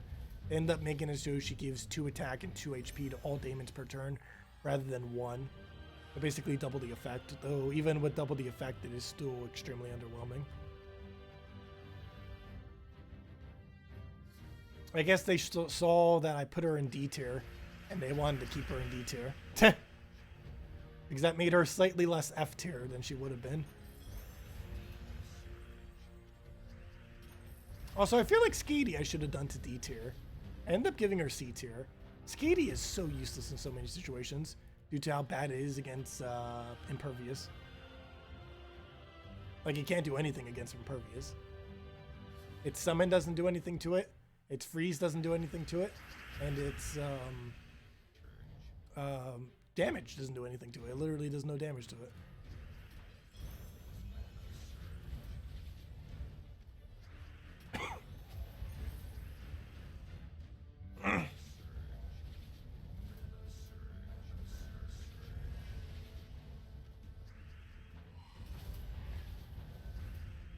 And it was kill that one out.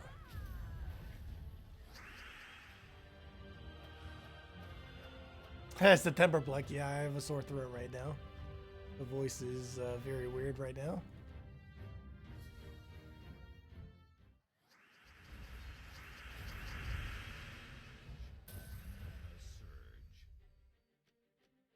What do we go for here? I got to do on my trip. Got to see the new Spider-Man movie that ended up coming out.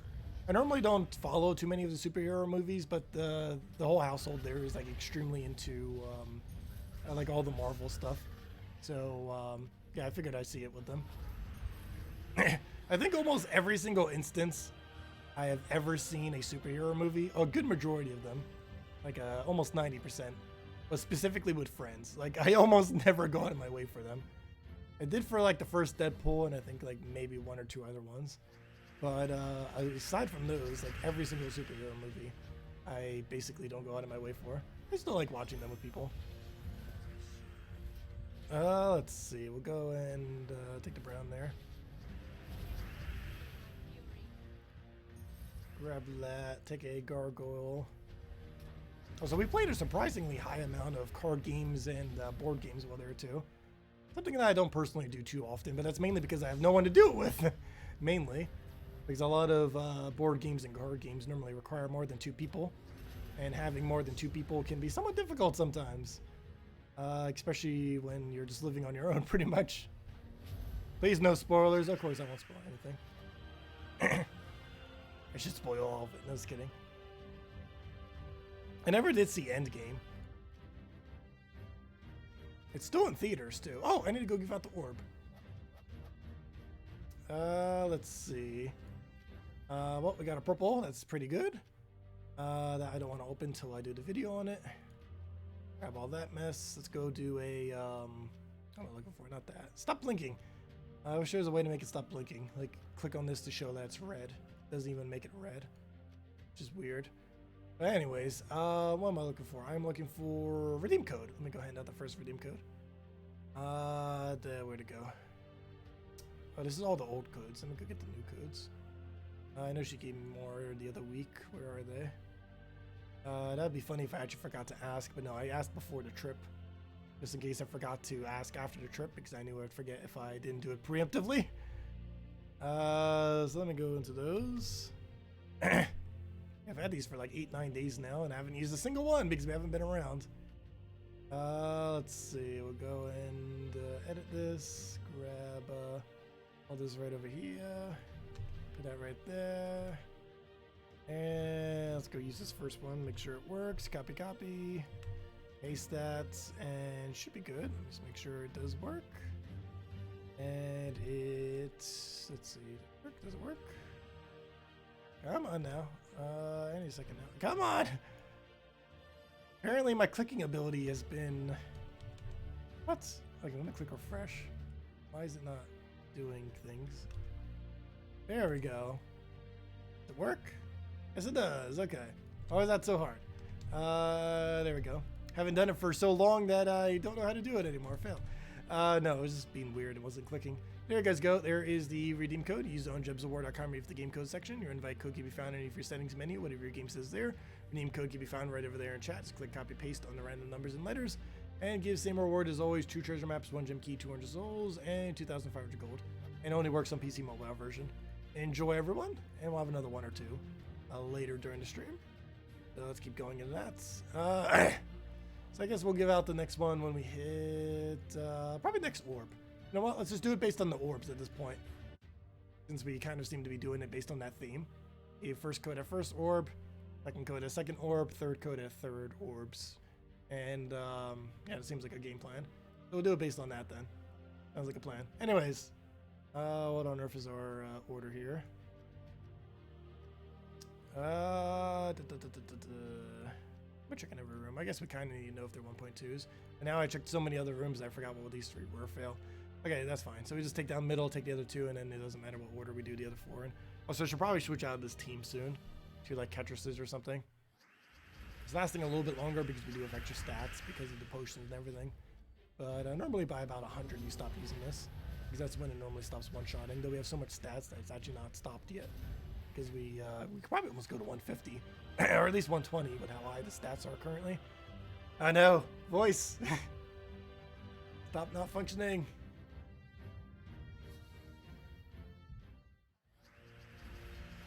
Yeah, I did see that Key Lime did another video on it. And the fact that he keeps making all those graphics organized makes it a lot easier to cover it as well. Hopefully he keeps doing them. I'll also keep promoting his channel too with it too, so it works out pretty well. And he's just starting his channel recently, so it's going to be good to help him out. Yeah, he's been covering quite a few good, decent videos. Haven't personally been watching all of them because I'm going to get a little bit longer. Like, obviously, that 2-hour tier list that he did. I will not be watching that entire thing, I don't think. I'm hoping to get mine down to more towards an hour or so.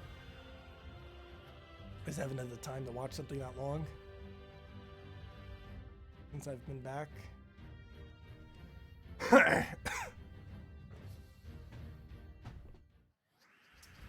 Let's see.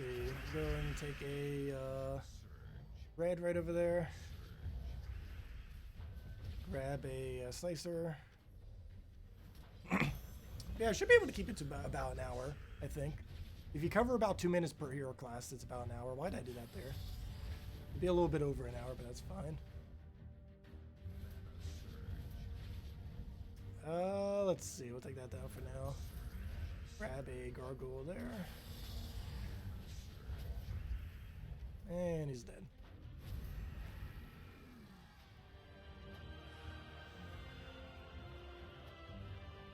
Yeah, 3 times Ketris. I don't think I have a 3rd Ketris currently, but I do build similar teams in a double Ketris. And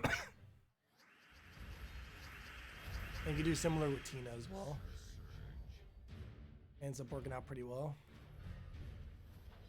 With all of our extra stats, I think we could even still one-shot with Tina this deep into Delves, which is nice. Wow, my throat is being weird.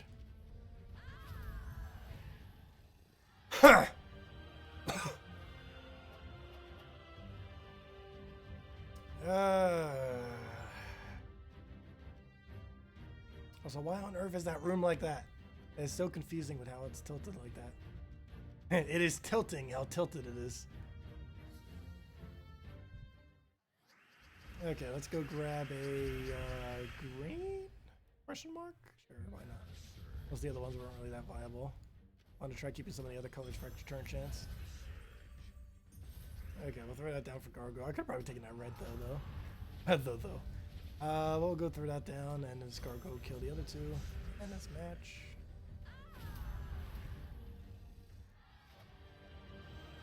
There we go. Oh wait, why am I checking them? Aren't they all 1.15s? Yeah. We'll take the treasure room last for the extra loot, of course, for the extra gold.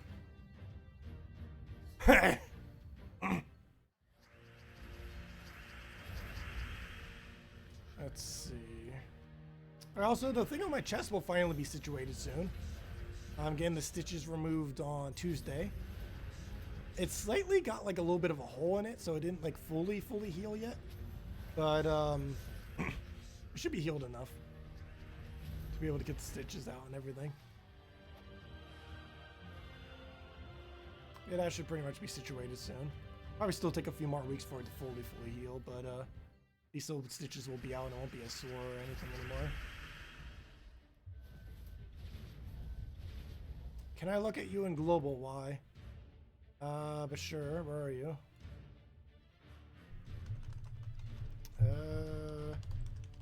Streaming Gems of War on YouTube at Tacet,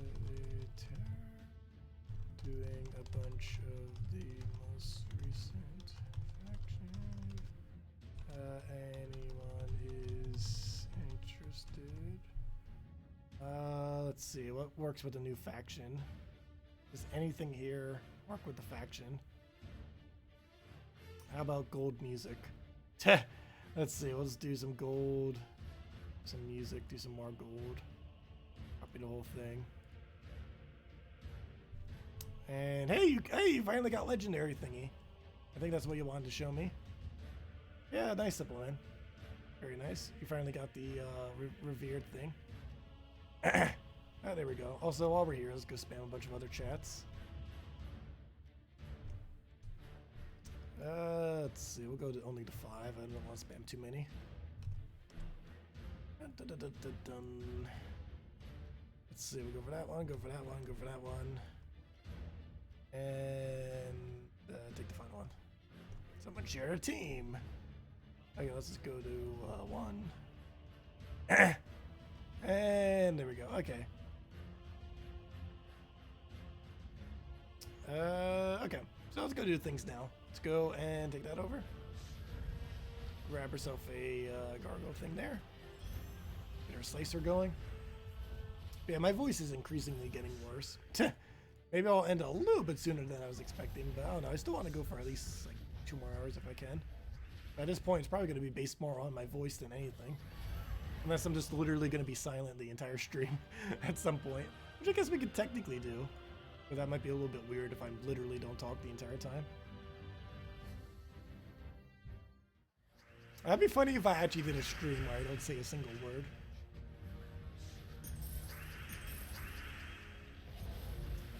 Let's see. We'll take a red. Grab a gargoyle. Actually, before I do, let me grab some brown just so we can double gargoyle and win off of that. And 1 skull or 1 slice will kill it, and at this point we might as well just slice it.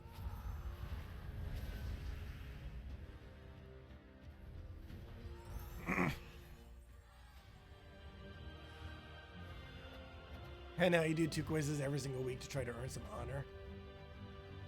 I should probably start giving mine out during videos and stuff. I like almost never give it out. So I'll need to start at some point.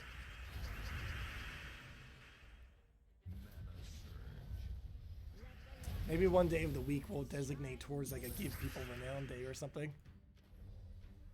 There's still a lot of people that still haven't gotten X renown yet, or even remotely close.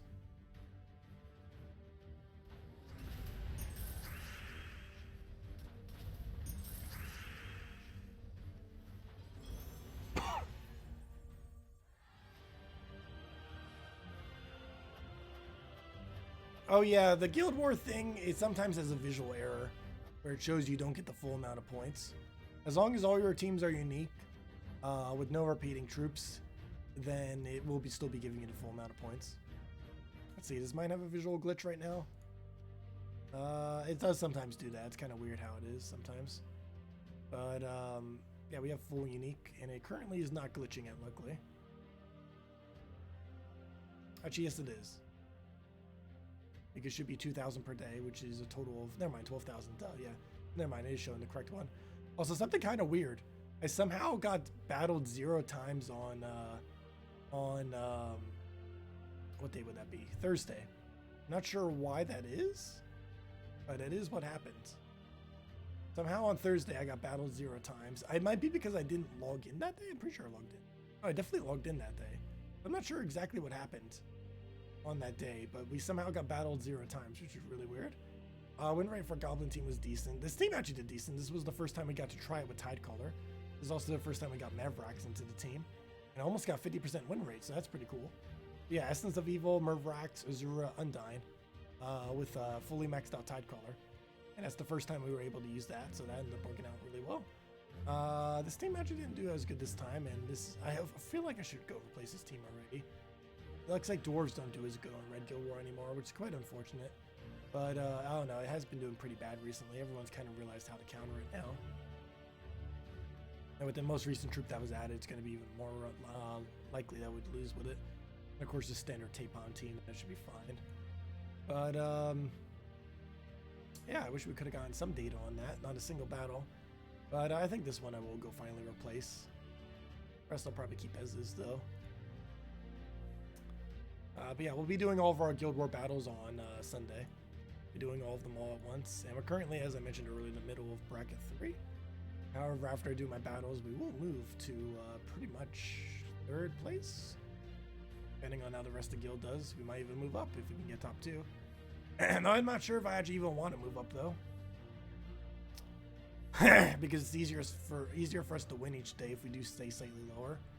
Because if we get to bracket 2, we'd want to go to bracket 1 so we can actually get better loot. There's almost no real loot difference between bracket 2 and 3. Actually, all the brackets from 2 to 5 are basically the exact same loot. Only until you can get back into bracket 1 does it really start giving much better loot. Because then every single category starts giving different better loot based on where you end up placing. Specifically. Anyways. What mail do we have? Oh, this is Eyrie. Anyways, let's go and keep going. Games. Faction. What are you sitting on? 4? 5? That's not what I wanted, no. I'm just gonna retreat it. No map. Not until they buff them. Okay, we got 5 Volkies. Anyways, let's go do more faction again. And as I mentioned, every single time we get an orb, we'll hand out a code. Already handed out an orb for, already handed out a code for that one. And out another code there, and we'll have the other code for the final one. Okay, let's go and grab ourselves a, what do we have here? 1.4, so half we take. And actually, is that guaranteed treasure room down there? Pretty good chance. That's the only treasure room around, though. So, yeah, we just go there, and then take all the other ones. Save the treasure room for last, of course, for some extra loot. Not that much, but it helps. I believe it's not a treasure room guarantee, but it seems to have both the 2 tier 2 treasure rooms, or 3, I forget how many there are, and tier 2, like 2 or 3 of them. That seems to be what it is. Not a guaranteed treasure room, I don't think, but it seems to have the tier 2 ones over top of it. Oh, I didn't do that, I could have won. Shouldn't have done that. Now I gotta wait for Gargoyle. And it just drains my mana. Or we could skull, that works too. Yeah, we got a chicken for the faction event. I didn't really get a good look at it earlier. Let me go see. Where do we check it? It's over here. Go under that. Not what I want. Go under this. Go under that. But yeah, this is what the pet looks like. Oh yeah, it's one of those little bird thingies. Wait, is that a kiwi? Is that what kiwis kind of look like? Let me double check. The bird kiwi. Pretty sure that's what kiwis look like. Aren't they around Australia?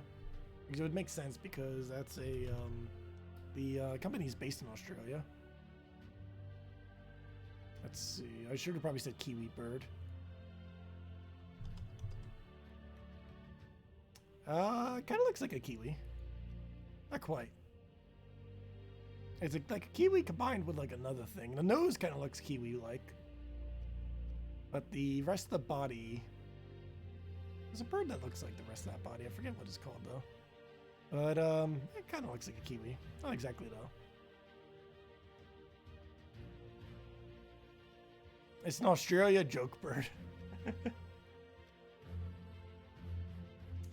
Is that what actually those things are called? A bin chicken? Anyways, let's go and where were we? Grab this one. Sorry, what was your other question? Is it better to have rope dart on second instead of third spot? It depends on the team that you're running it in. It really just depends. I would say second slot normally. And why Dragon Banner? How is Lantern, which is better? Dragon Banner for what team?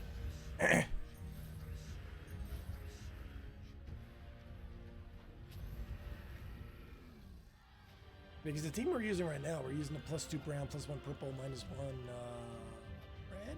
No, sorry, -1 blue. No, wrong again. It's +2 brown, +1 yellow, -1 well, now I forget what the banner even is. +2 brown, +1 purple, -1 yellow. There we go.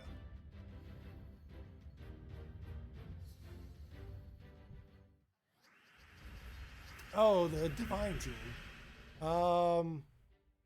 The banner depends on what you want the AI to focus on. So it really just depends how you want to do it. I believe I currently have it set to a +2 red, +1 yellow. And the main reason for that is that's the 2 manas that they both convert into and generate.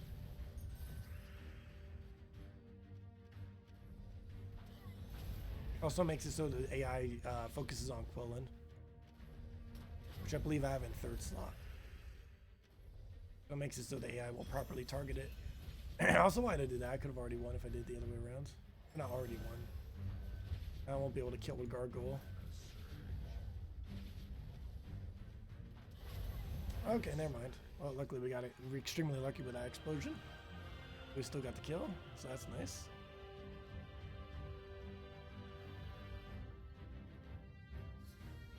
Wait, a bin chicken is an actual animal? Hold up. Bin chicken. Oh wow, it is a thing. Yep, it's an Australian bird thing. That is funny. That is pretty funny. But yeah, it's an actual thing. There's literally a bird called a bin chicken.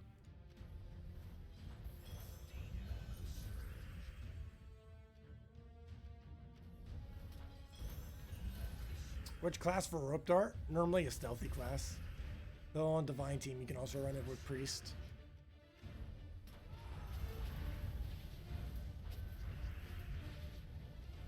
I think I still have it set as priest, though I should probably set it to a stealthy hero class. Under player control, it's probably better with priest. Under AI control, you're probably slightly better off with oh, what's it called? With any stealthy, like thief or weaver.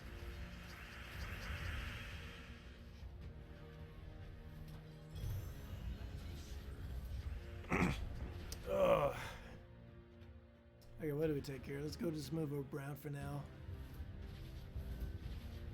Grab the other brown, get a gargoyle down. Go down into another gargoyle follow-up.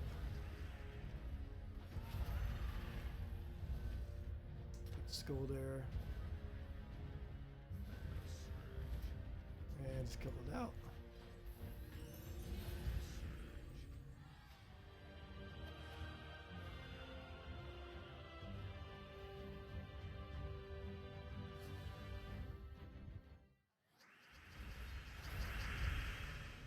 Yeah, I recall her mentioning it on stream a while back. Forgot about it recently though. They even showed a thing on their social media showing the art process for that troop.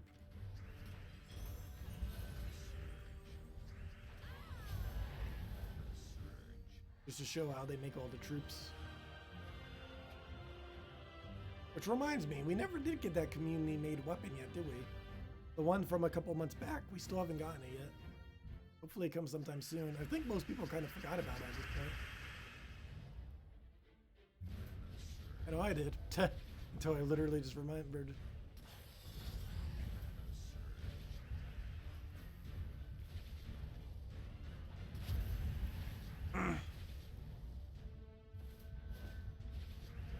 Okay, we'll go kill all that, and we'll be good to go.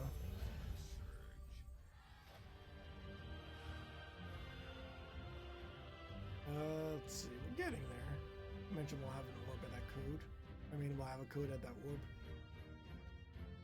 I said it in exact inverse order. Yeah, I might start rushing them at about 200, just for the sake of time this weekend.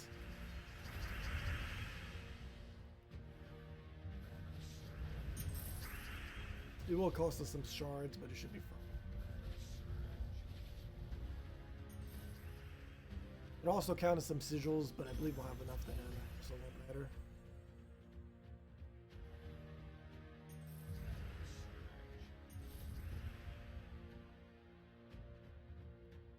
Yes, I'm leaving Pure Faction to level 500. There's no point in doing a preemptive Pure Faction if you plan on doing 500.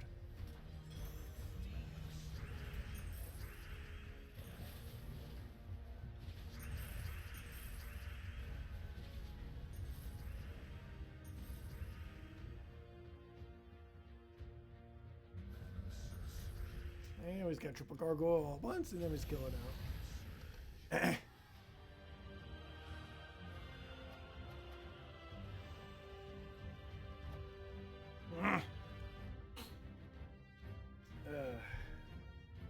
Throat, get better already.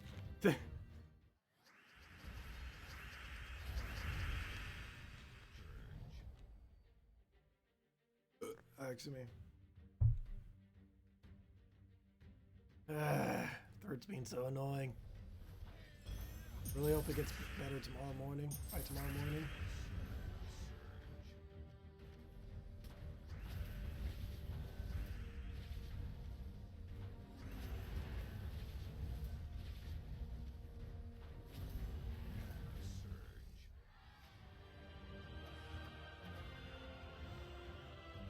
Yeah, level 10 chest, nice. I believe that's our first level 10 so far. This time around. Decent loot from it too. It's everything we need. The only two drops we specifically need anymore is legendary ingots and shards. Technically mythic ingots, but I already got all of them. So those are the only two or three main drops from factions that you actually need. Shards being the most important, legendary ingots being the second most important, and mythic ingots being the third most important, though you do eventually reach the point where you don't need mythics anymore. Technically you could reach the point where you don't need legendary ingots anymore either, but it takes a lot longer. I'm sure there are some people at that point, but not too many yet. Okay, so also why do I keep checking all that? Yeah, that's not 100% chance. It's just a tier 2 room that happens to have treasure rooms over top of it. Which is kind of interesting, but oops, did I just unplug the mic? No, it should still be doing audio. Let me double check. I like moved the mic some and almost unplugged it while doing so. Fail. Nope. Seems to be fine. Though, why is the other audio so high? Let's see. Let me make that higher. Wait, did it unplug it? Hold up. Did the audio just change? Let's see. Let me move this down. They don't need the background sound to be that high, especially with how my voice is right now. Okay, that should be adjusted properly. Let me double check one thing real quick. Let's see, I made that higher since my voice is probably pretty low. Nope, it's still the same microphone. Anyways, where were we? Let's go back to moving this aside. Okay, exfection.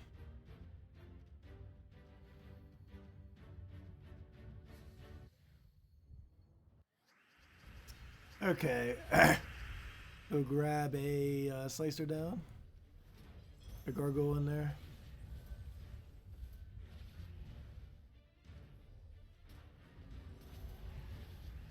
Oh wow, you actually got the 5%. That's not good. It's actually the first time they got one. Luckily, it's not as annoying as what it was going to be previously. Previously, every single one of them would have had a 25% chance or higher of summoning another troop, with the Harpy being able to 25% summon herself off extra turns. Instead, they changed it up and greatly reduced the chances. The only one that's still exactly the same is the Legendary. All the rest were ended up getting nerfed as far as what they specifically do. Yeah, all of them nerfed except Legendary.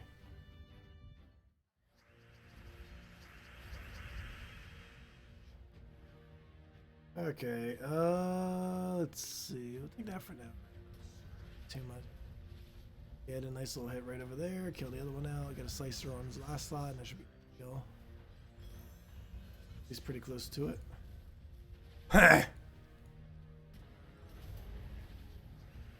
Okay, we'll go and grab a Sky Skull, hopefully. Nope. And let's kill with slicer.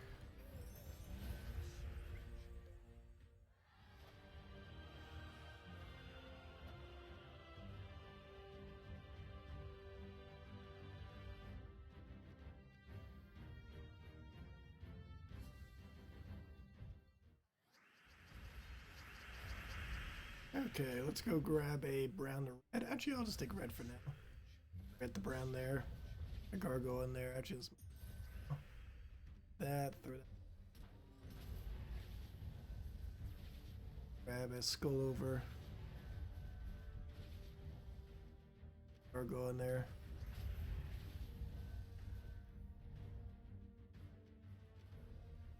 Hey, voices over. Do pantomime.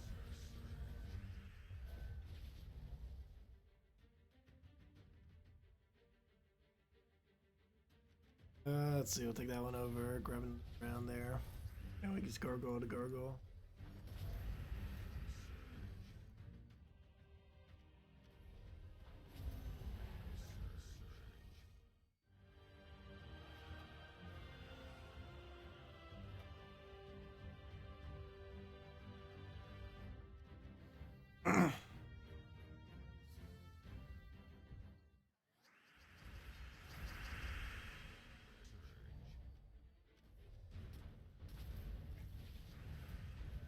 Yeah, I'm almost to the point where I have to just like not do audio at this point.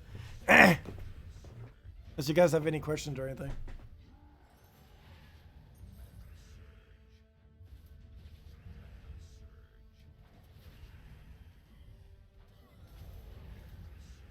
It feels weird streaming and not talking.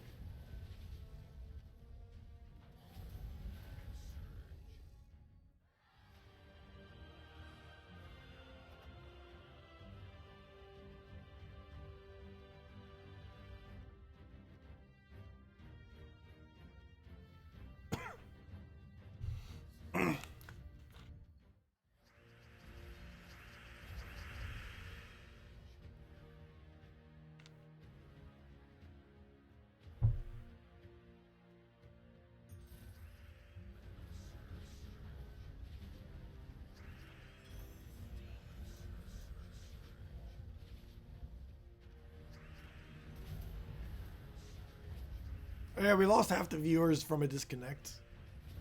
Stream went down for a couple seconds. Apparently this time it was enough to make it spike down. I assume that's what that's from.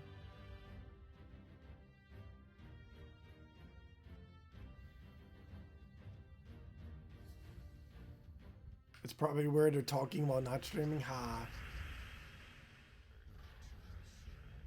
Well, I don't really talk much when I'm not streaming, so to a point that is actually true. Yeah,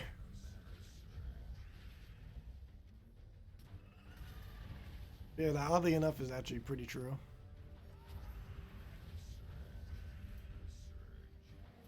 Because I do more talking on stream than all other talking combined.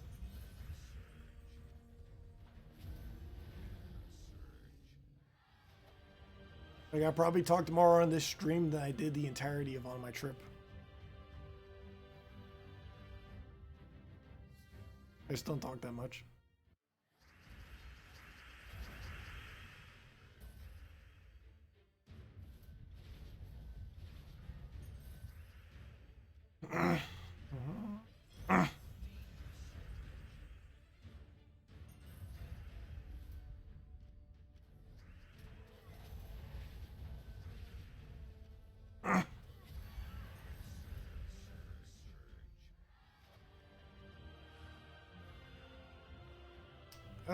Titan would be the best hero class in the game. My favorite probably has to be Plague Lord, though.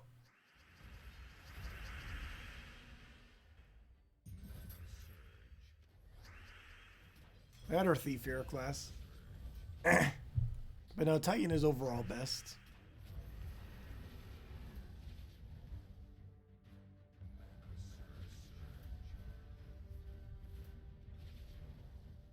If I was to make a tier list video, it would literally be the only hero class in S tier.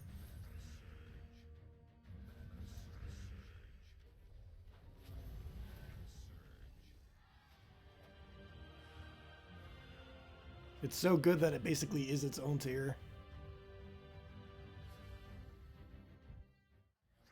A level 9 and 10 chest is almost no difference between them. It just determines the amount of drops you get. And the drops are somewhat randomized. So you could theoretically get less loot off of a level 10 chest than a level 9 chest. So it's kind of weird how that is. But yeah, it's not really... It generally, like, the higher you go, the bigger the number. That just means the more drops. Which generally means better loot. But not always. It just depends how lucky you get. Yeah, I believe every single... There's like a drop table that it pulls from. With a bunch of random values and stuff. And I believe every one is 2 drops. So 9 is 18 drops and 10 is 20 drops. And it takes it from some drop pool. Yeah, what that drop pool is. It'll give like a random amount of shards, a random amount of souls, a random amount of gold, stuff like that. Not completely random, but between the field of several elements. And if those field hits on lower values, you could theoretically get less loot from a chest. So generally you will get better loot from better numbers.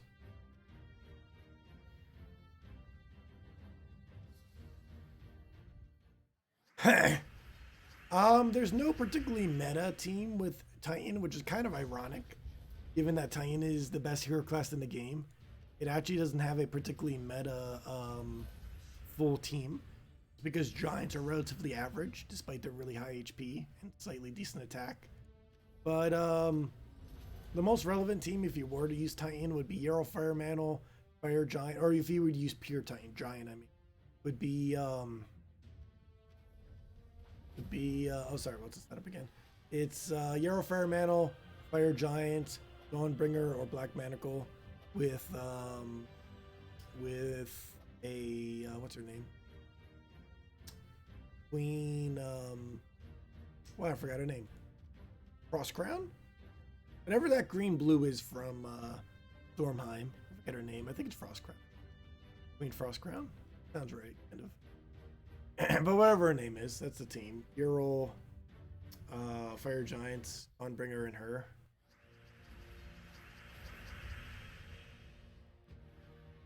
Yeah, she has a really good final ability too. Every extra turn is 2 HP and 2 magic to all giants. Unfortunately, there isn't really any giants that gain too good of a benefit from that. If we eventually get a full AoE giant or something, we can get some value out of it, but nothing currently does that. Closest to that is herself or Ural. Hindla, yeah, that's my bad. Yeah, that's her name. Hindla's her name. That's Frost Crown Hindla. I forgot her name for a moment.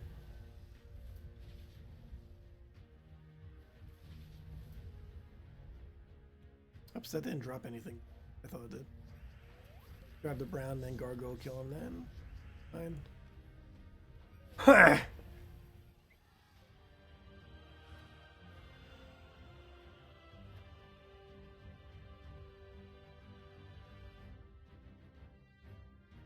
Oh yeah, is that the team I just mentioned? Unfortunately, there's no preview, so I can't see exactly what it is just by based on the numbers. But I assume that's the team I just mentioned. I use it for one of my defend teams too, don't I? No, never mind. I don't use it for defend anymore. I used to at one point. I think I retired it though, just because it wasn't being as consistent. Also, wasn't any particular day that it countered well.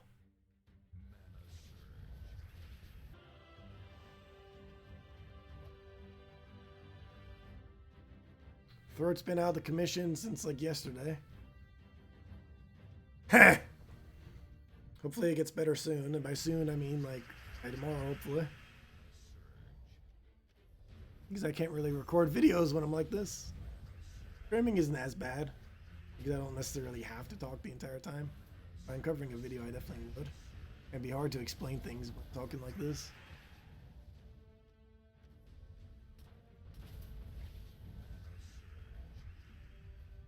Yeah, Hindla can mass summon giants. It's one of her biggest appeals, and how big of a benefit you gain from her extra turns. Because not only does she give all giants on your team 2 HP in magic, which is insanely good, she also gives an additional 2 HP to herself, the 4 HP every extra turn to herself.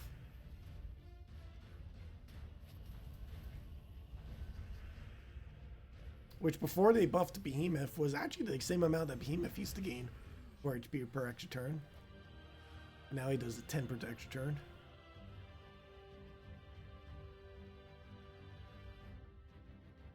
Okay, it doesn't matter what order we do them in, they're all the same. Can I use the new code function? Yeah, I was using it some earlier. All you do is copy paste in and put it into your team.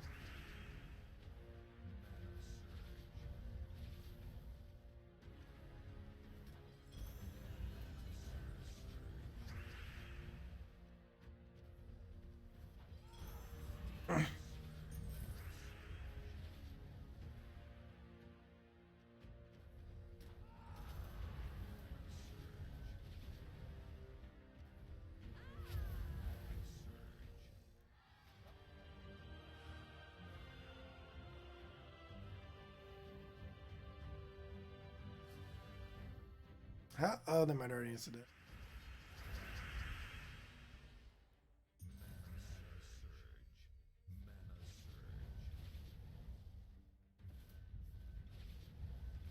Yeah, if anyone else has any other questions, let me know.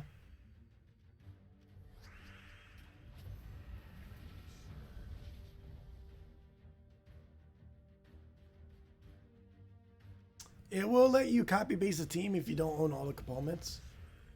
For example, someone could go suggest me something with guard even though I don't currently have guard. What it will do is it'll put it all in, it just won't put in the guard or whatever you don't own. Yeah, someone could copy paste a team with guard. I can kind of show you what I mean. I haven't actually tried doing it yet though, since one.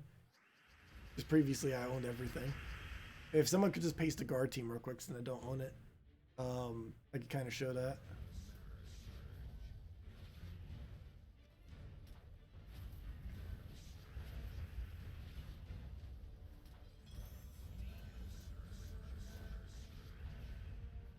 Well, those are relatively easy if you have higher stats and actual decent troops for it. Especially once you start getting into Iron Gut stuff. Speaking of that, I should probably switch into Iron Gut team already. Getting to the point where we kind of need to use it. Is my VIP max? No, I have it only at level 6. It is far, far, far from max. Max is like $8,900 or something. Almost over $9,000. It's insanely expensive. But no, I'm only at 6. 10 is like 790 or so. And I believe 20 was 8,600 if I'm not dollars. So pretty expensive. Tier 5 is 130. 10 is 790. 20 is 8,600 or so. It's over 9,000. I can't do that properly. Yeah, it's over 9,000 or almost over 9,000. Extremely expensive. Though there are people that have it. And not just like one, there are like several people that have it. Probably like a few dozen. It's not even a low amount. It's like probably at least a few dozen. Wouldn't even be surprised if it's triple digits.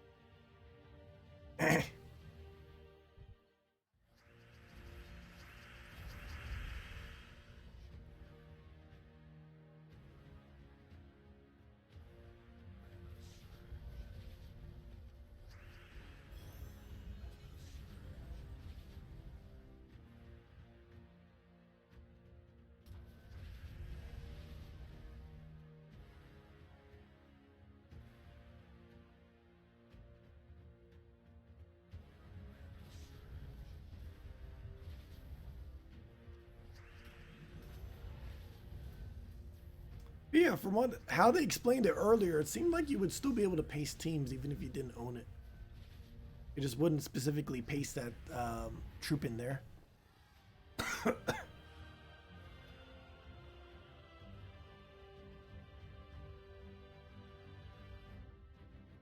Also, at this point, I guess we'll just hand out code at Volkey. I believe I am actually going to be ending a little bit earlier than normal. My throat's just being really annoying right now. I do want to pick up some stuff for it. Because if it's going to be this bad, I definitely need to do something for it. Let's see.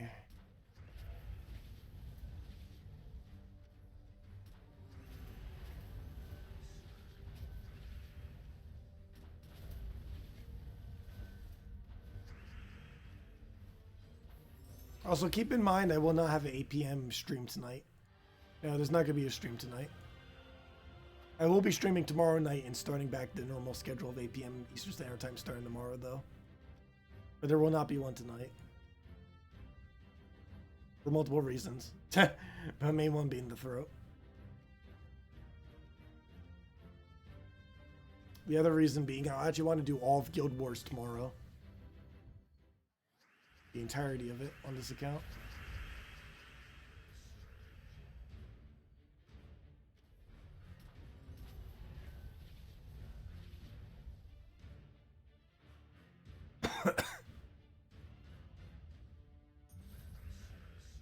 Yeah, I stream every night at 8 p.m. Eastern Standard Time.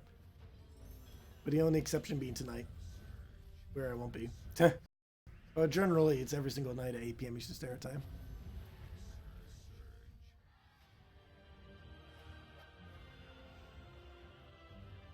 Hello, Gamora.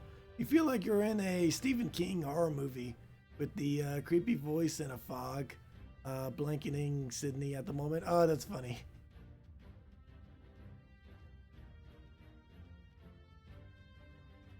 Yeah, there was quite a bit of fog while I was in Chicago as well, actually.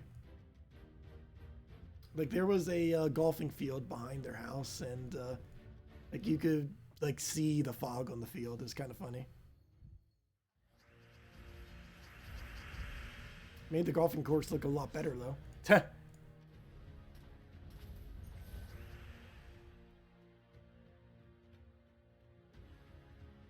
Will I be early tomorrow? I'm not sure. Depends how my throat is doing, if it's actually better earlier. And what time I go do shopping, though it probably would be earlier in the day. But we're definitely going to be streaming for a while tomorrow, that's for sure. We're doing all of Guild War, we're finishing all the rest of factions that I haven't already done up to that point. And I'll probably be doing all the Nintendo Switch stuff too. Yeah, it should go for at least a few hours, if not longer. There's quite a few that will need to get done during that time. Thank you, Super Scott. Greatly appreciated. But yeah, we do Gems of War content every single day on this channel. Either streams or videos. Recently it was videos because it was gone for a week. Well, we always cover the Monday event videos, all the new content, all that good stuff. And the occasional guide videos and stuff like that. Yeah, it's going to be the first time I bother doing all of Guild Wars on one day on my main account. I've done it on other accounts before, but I've never done it on my main account all day. I would always do it day by day.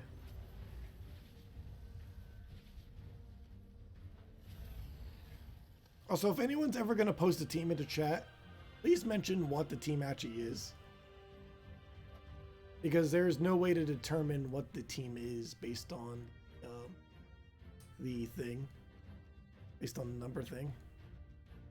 I guess you could determine it if you remembered literally every single one of the numbers. but otherwise it wouldn't be possible.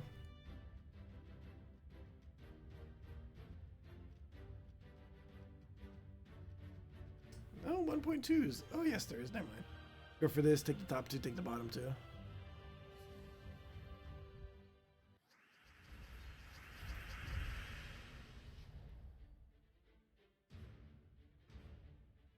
Yeah, the new number thing was a feature added in the most recent patch about a week ago or so. It happened on Monday, so 5 days ago. And that patch ended up bringing in the capability to copy-paste teams, which makes it a lot easier to share teams and stuff like that. Yeah, it's a nice new feature. Probably one of the best things, if not the best thing, that came in the most recent patch.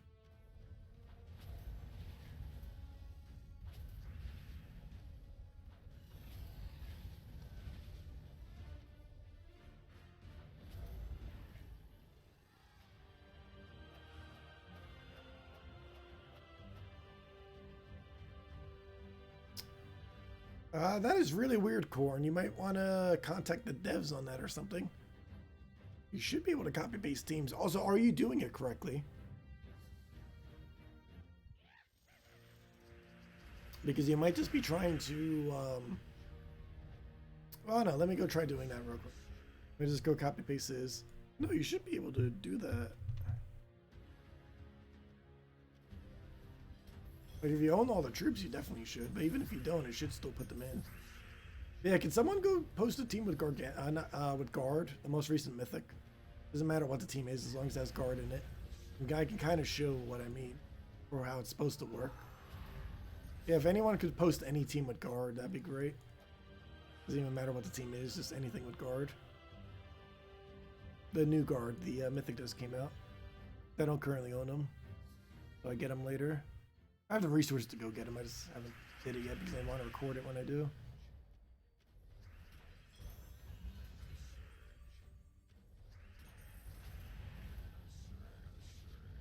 No problem, Derek. I don't mind.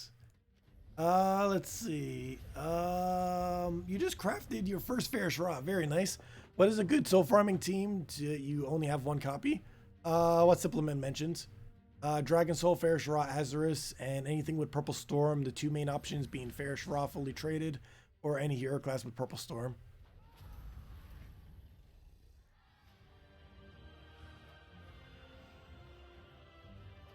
But you should be able to copy paste the code things pretty easily. Just go into troops, click on any slot that you want to go overwrite with a team. For now, we'll just go do, I guess, this team. We'll go to manage team. Click on copy paste whatever you want to go and copy paste whatever text, and then go and do where's the thingy for it? Do I just do paste team? Yeah, it's under paste team. And yeah, there's the thing, and then paste team, it just goes in. But yeah, that's all you have to do for that. And if it doesn't have a troop, like if you don't own the troop, you can simply go and it will just I believe it just puts an empty slot there. Actually, not 100% certain because no one gave me a guard team yet. Does no one own guard? But yeah, if we like didn't own like guard or something else there, it should just put an empty slot, like just literally nothing there. If we didn't own it, we tried copy pasting. There we go. There's a guard. Let's go see what actually happens.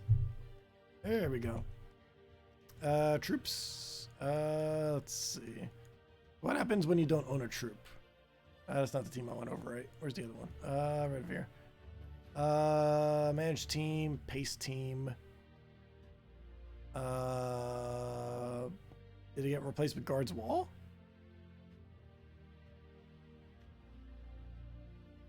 Unless you put that as a thing. Oh, that is weird. It doesn't let you paste a team.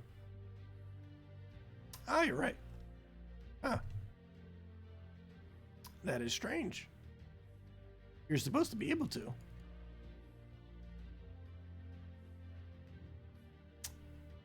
That is kind of weird.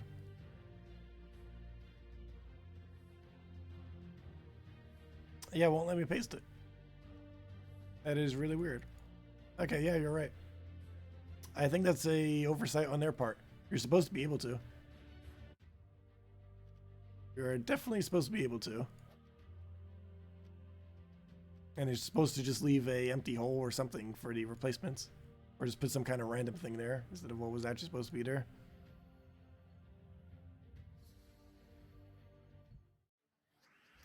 Yeah, I believe that's not how they initially wanted it to come out. But I'm not 100% sure.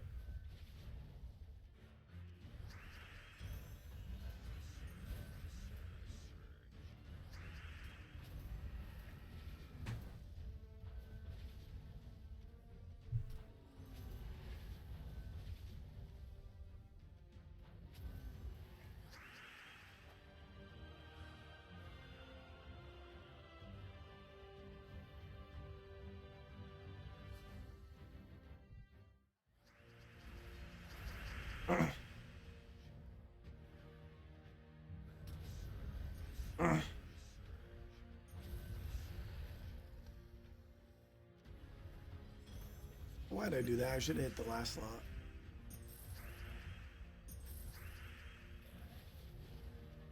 Now he won't be dead. But then again, even if I hit him, he probably still be dead.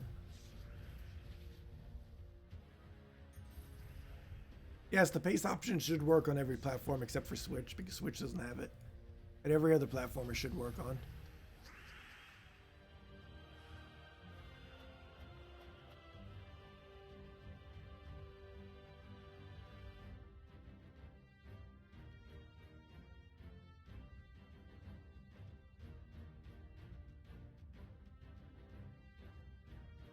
So we ran this team pretty far. We did all the way to 140. But I did say it would probably last till about 150 or so.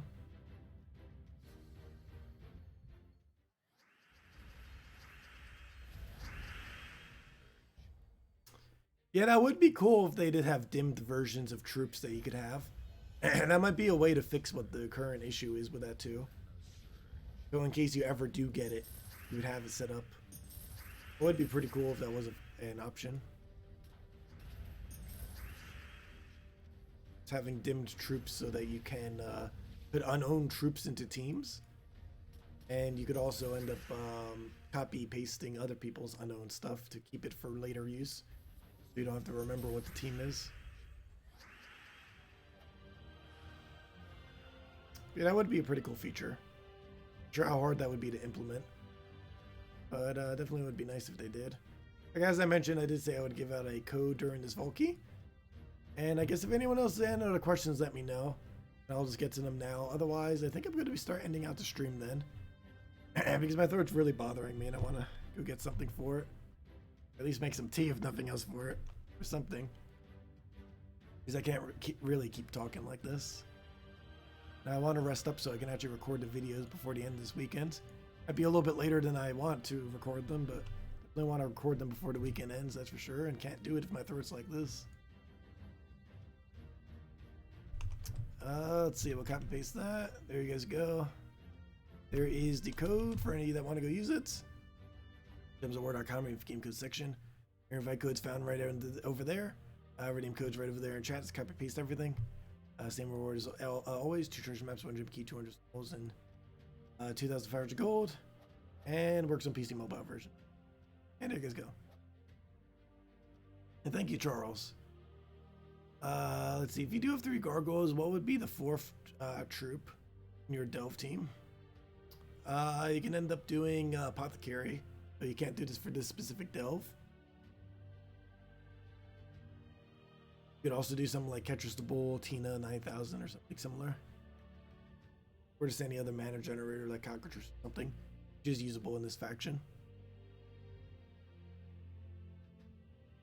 But anyways, oh yeah, being able to copy paste the enemy's teams, that's a pretty nice feature too. Is there not a way to currently do that? Let's see. If we go into PvP, go to our defend teams, is it not possible? Let's see. View profile, fight. Yeah, there is no way to paste their teams. Yeah, that would be pretty cool. Be able to copy paste an enemy's team. I don't think that is possible currently, is there? Look like it. No. Yeah, there doesn't seem to be any way to do that. Would be a pretty nice feature. Anyways, guys, I'll be resting up some. I'll catch all of you later. Again, no stream tonight, but we will be streaming tomorrow, 8 p.m. Eastern Standard Time, which is 3 hours from now tomorrow, 8 p.m. Eastern Standard Time. And other than that, hopefully within that time, I should be able to record the videos. The main ones being the 4.4 overview, since I still haven't gone over that yet. The new Mythic, I'll be opening and doing all that for, and a video going over new faction. And we'll also be doing the new faction quite a bit tomorrow and stuff like that. Anyways, guys, hope you all have a wonderful rest of your weekend. I'll catch all of you later. Thanks for stopping by. And I'll leave a like if you enjoyed the video. Catch all of you later. Goodbye, everyone.